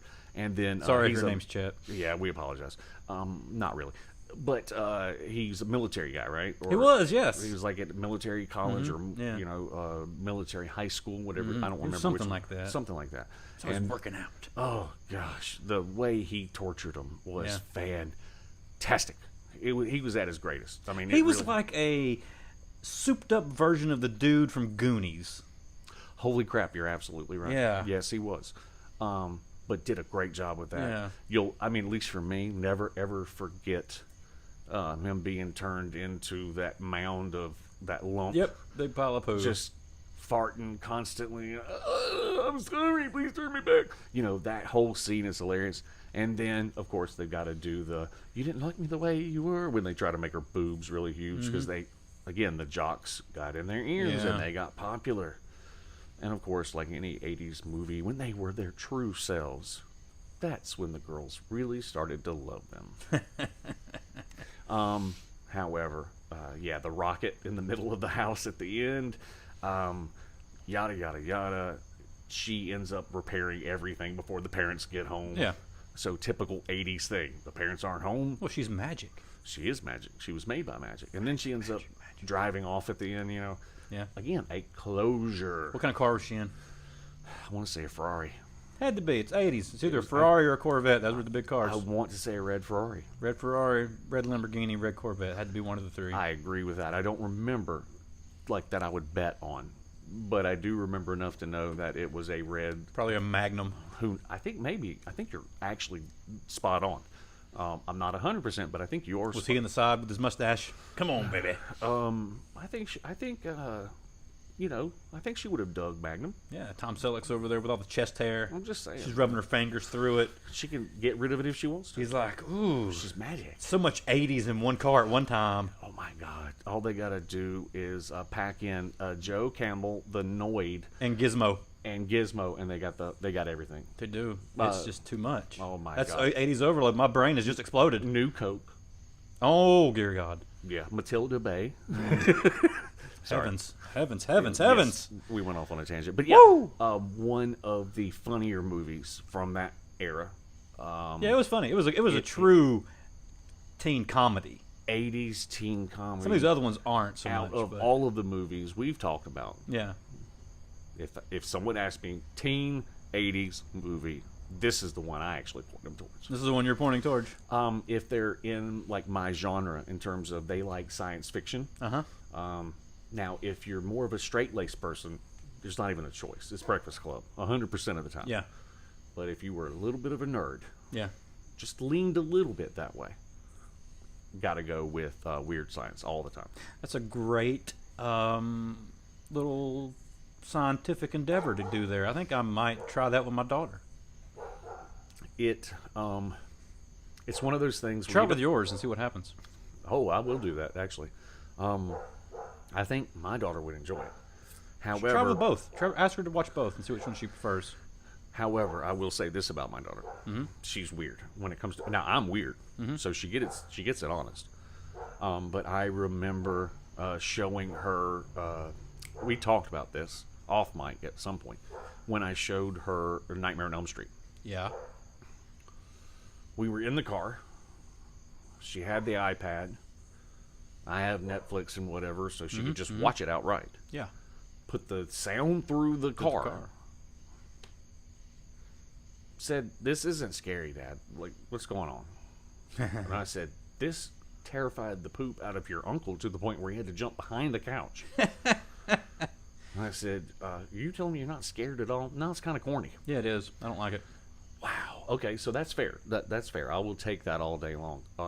But man, some of the films we like are spot on. Like me and her both love Pixels because it's stupid funny. Yeah.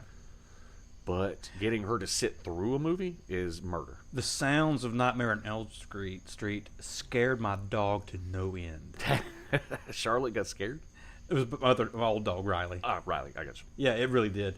I was watching it one night. Which when no sounds one, specifically? I don't know. It was just the spooky sounds, man. It freaked her out. She jumped up there and hid behind me. No way. Yeah, man. Off of Friday the. Off of Nightmare on Elm Street. Elm Yeah, Street? it freaked her out. Wow, that's crazy. I've never seen a dog get scared by a movie, but it scared her.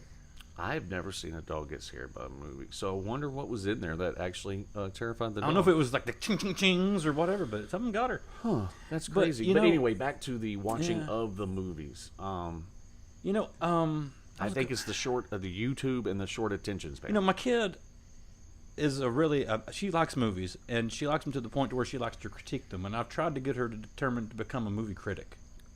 That is a fantastic idea. I've pushed her hard, and we've talked about it. She was kind of into it at one point, but then she Possibly hard to break into. then she changed from being 13 to 15 and going into 16, and then anything Dad says isn't cool so much anymore for being a job. That is fair. So, but that's the one thing that she's really good at. She's a decent writer, and she's really good at picking up things in movies that even I don't pick up on. Like Easter eggs and things, Yeah. right? Okay. Yeah, and she can really pay attention to a movie if she wants. She's really good at multitasking because all these kids at this age are. I'm going to say your daughter is.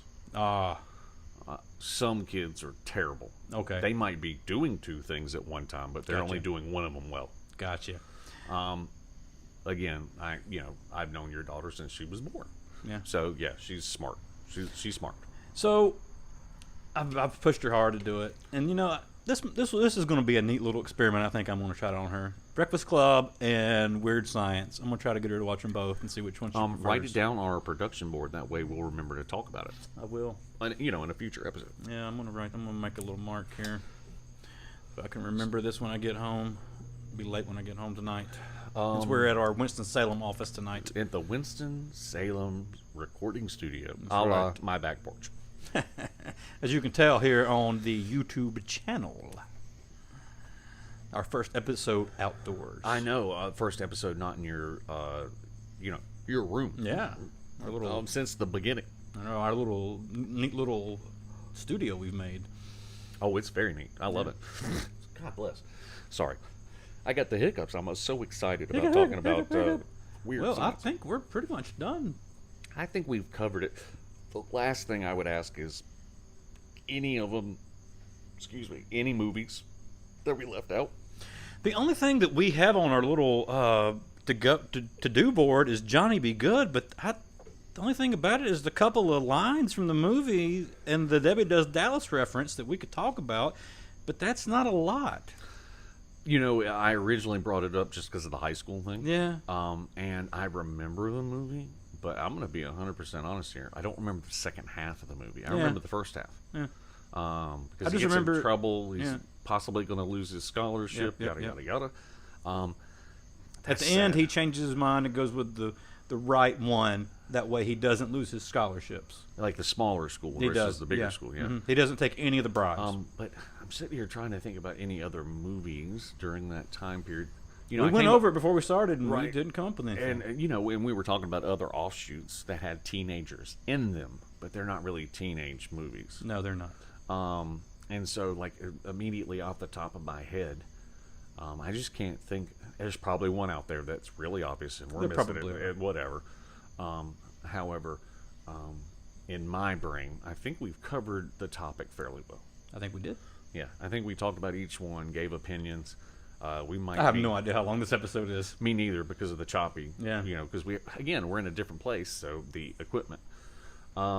But I will say this: I'll probably come up with something as I'm laying in bed, Yeah. watching TV. But I feel like we covered the topic fairly well, and so that is a genre. 80s teen movies was a thing. It was a big thing. Like you said, the Brat Pack, Mm-hmm. other actors, the Coreys.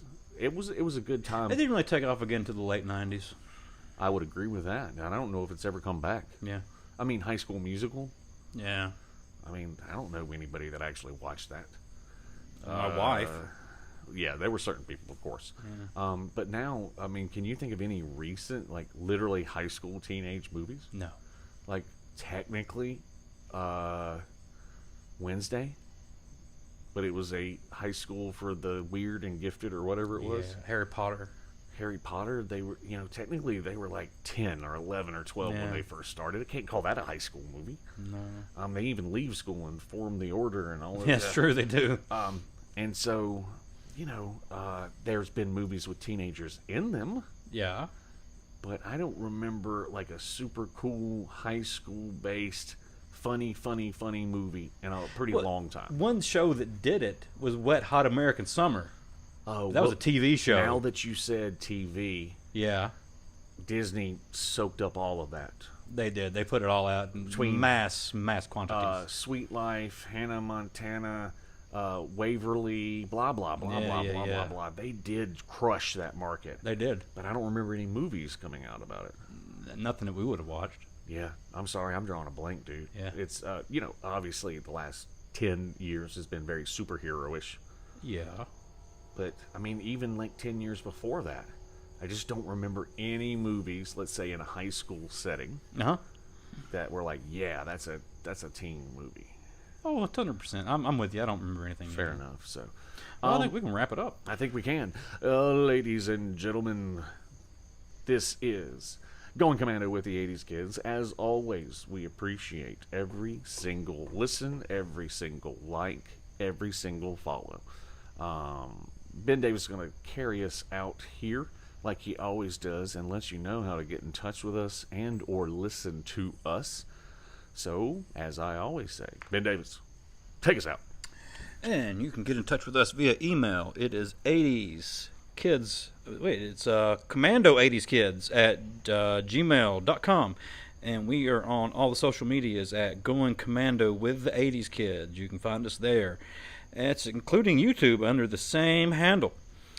And next week we're coming in with what I believe should be our ranking of the Star Trek movies. This will be a good one for me. It will be a great I'm a one. massive And that's Star Trek fan. initially planned on just being the originals, But you can twist my arm into also including the Next Generation movies as well if you want. I will. However, I'm going to be full front and honest about it. It'll just probably be to bash most of them in the last 5 to 8 years. Sounds like a plan to me, my friend.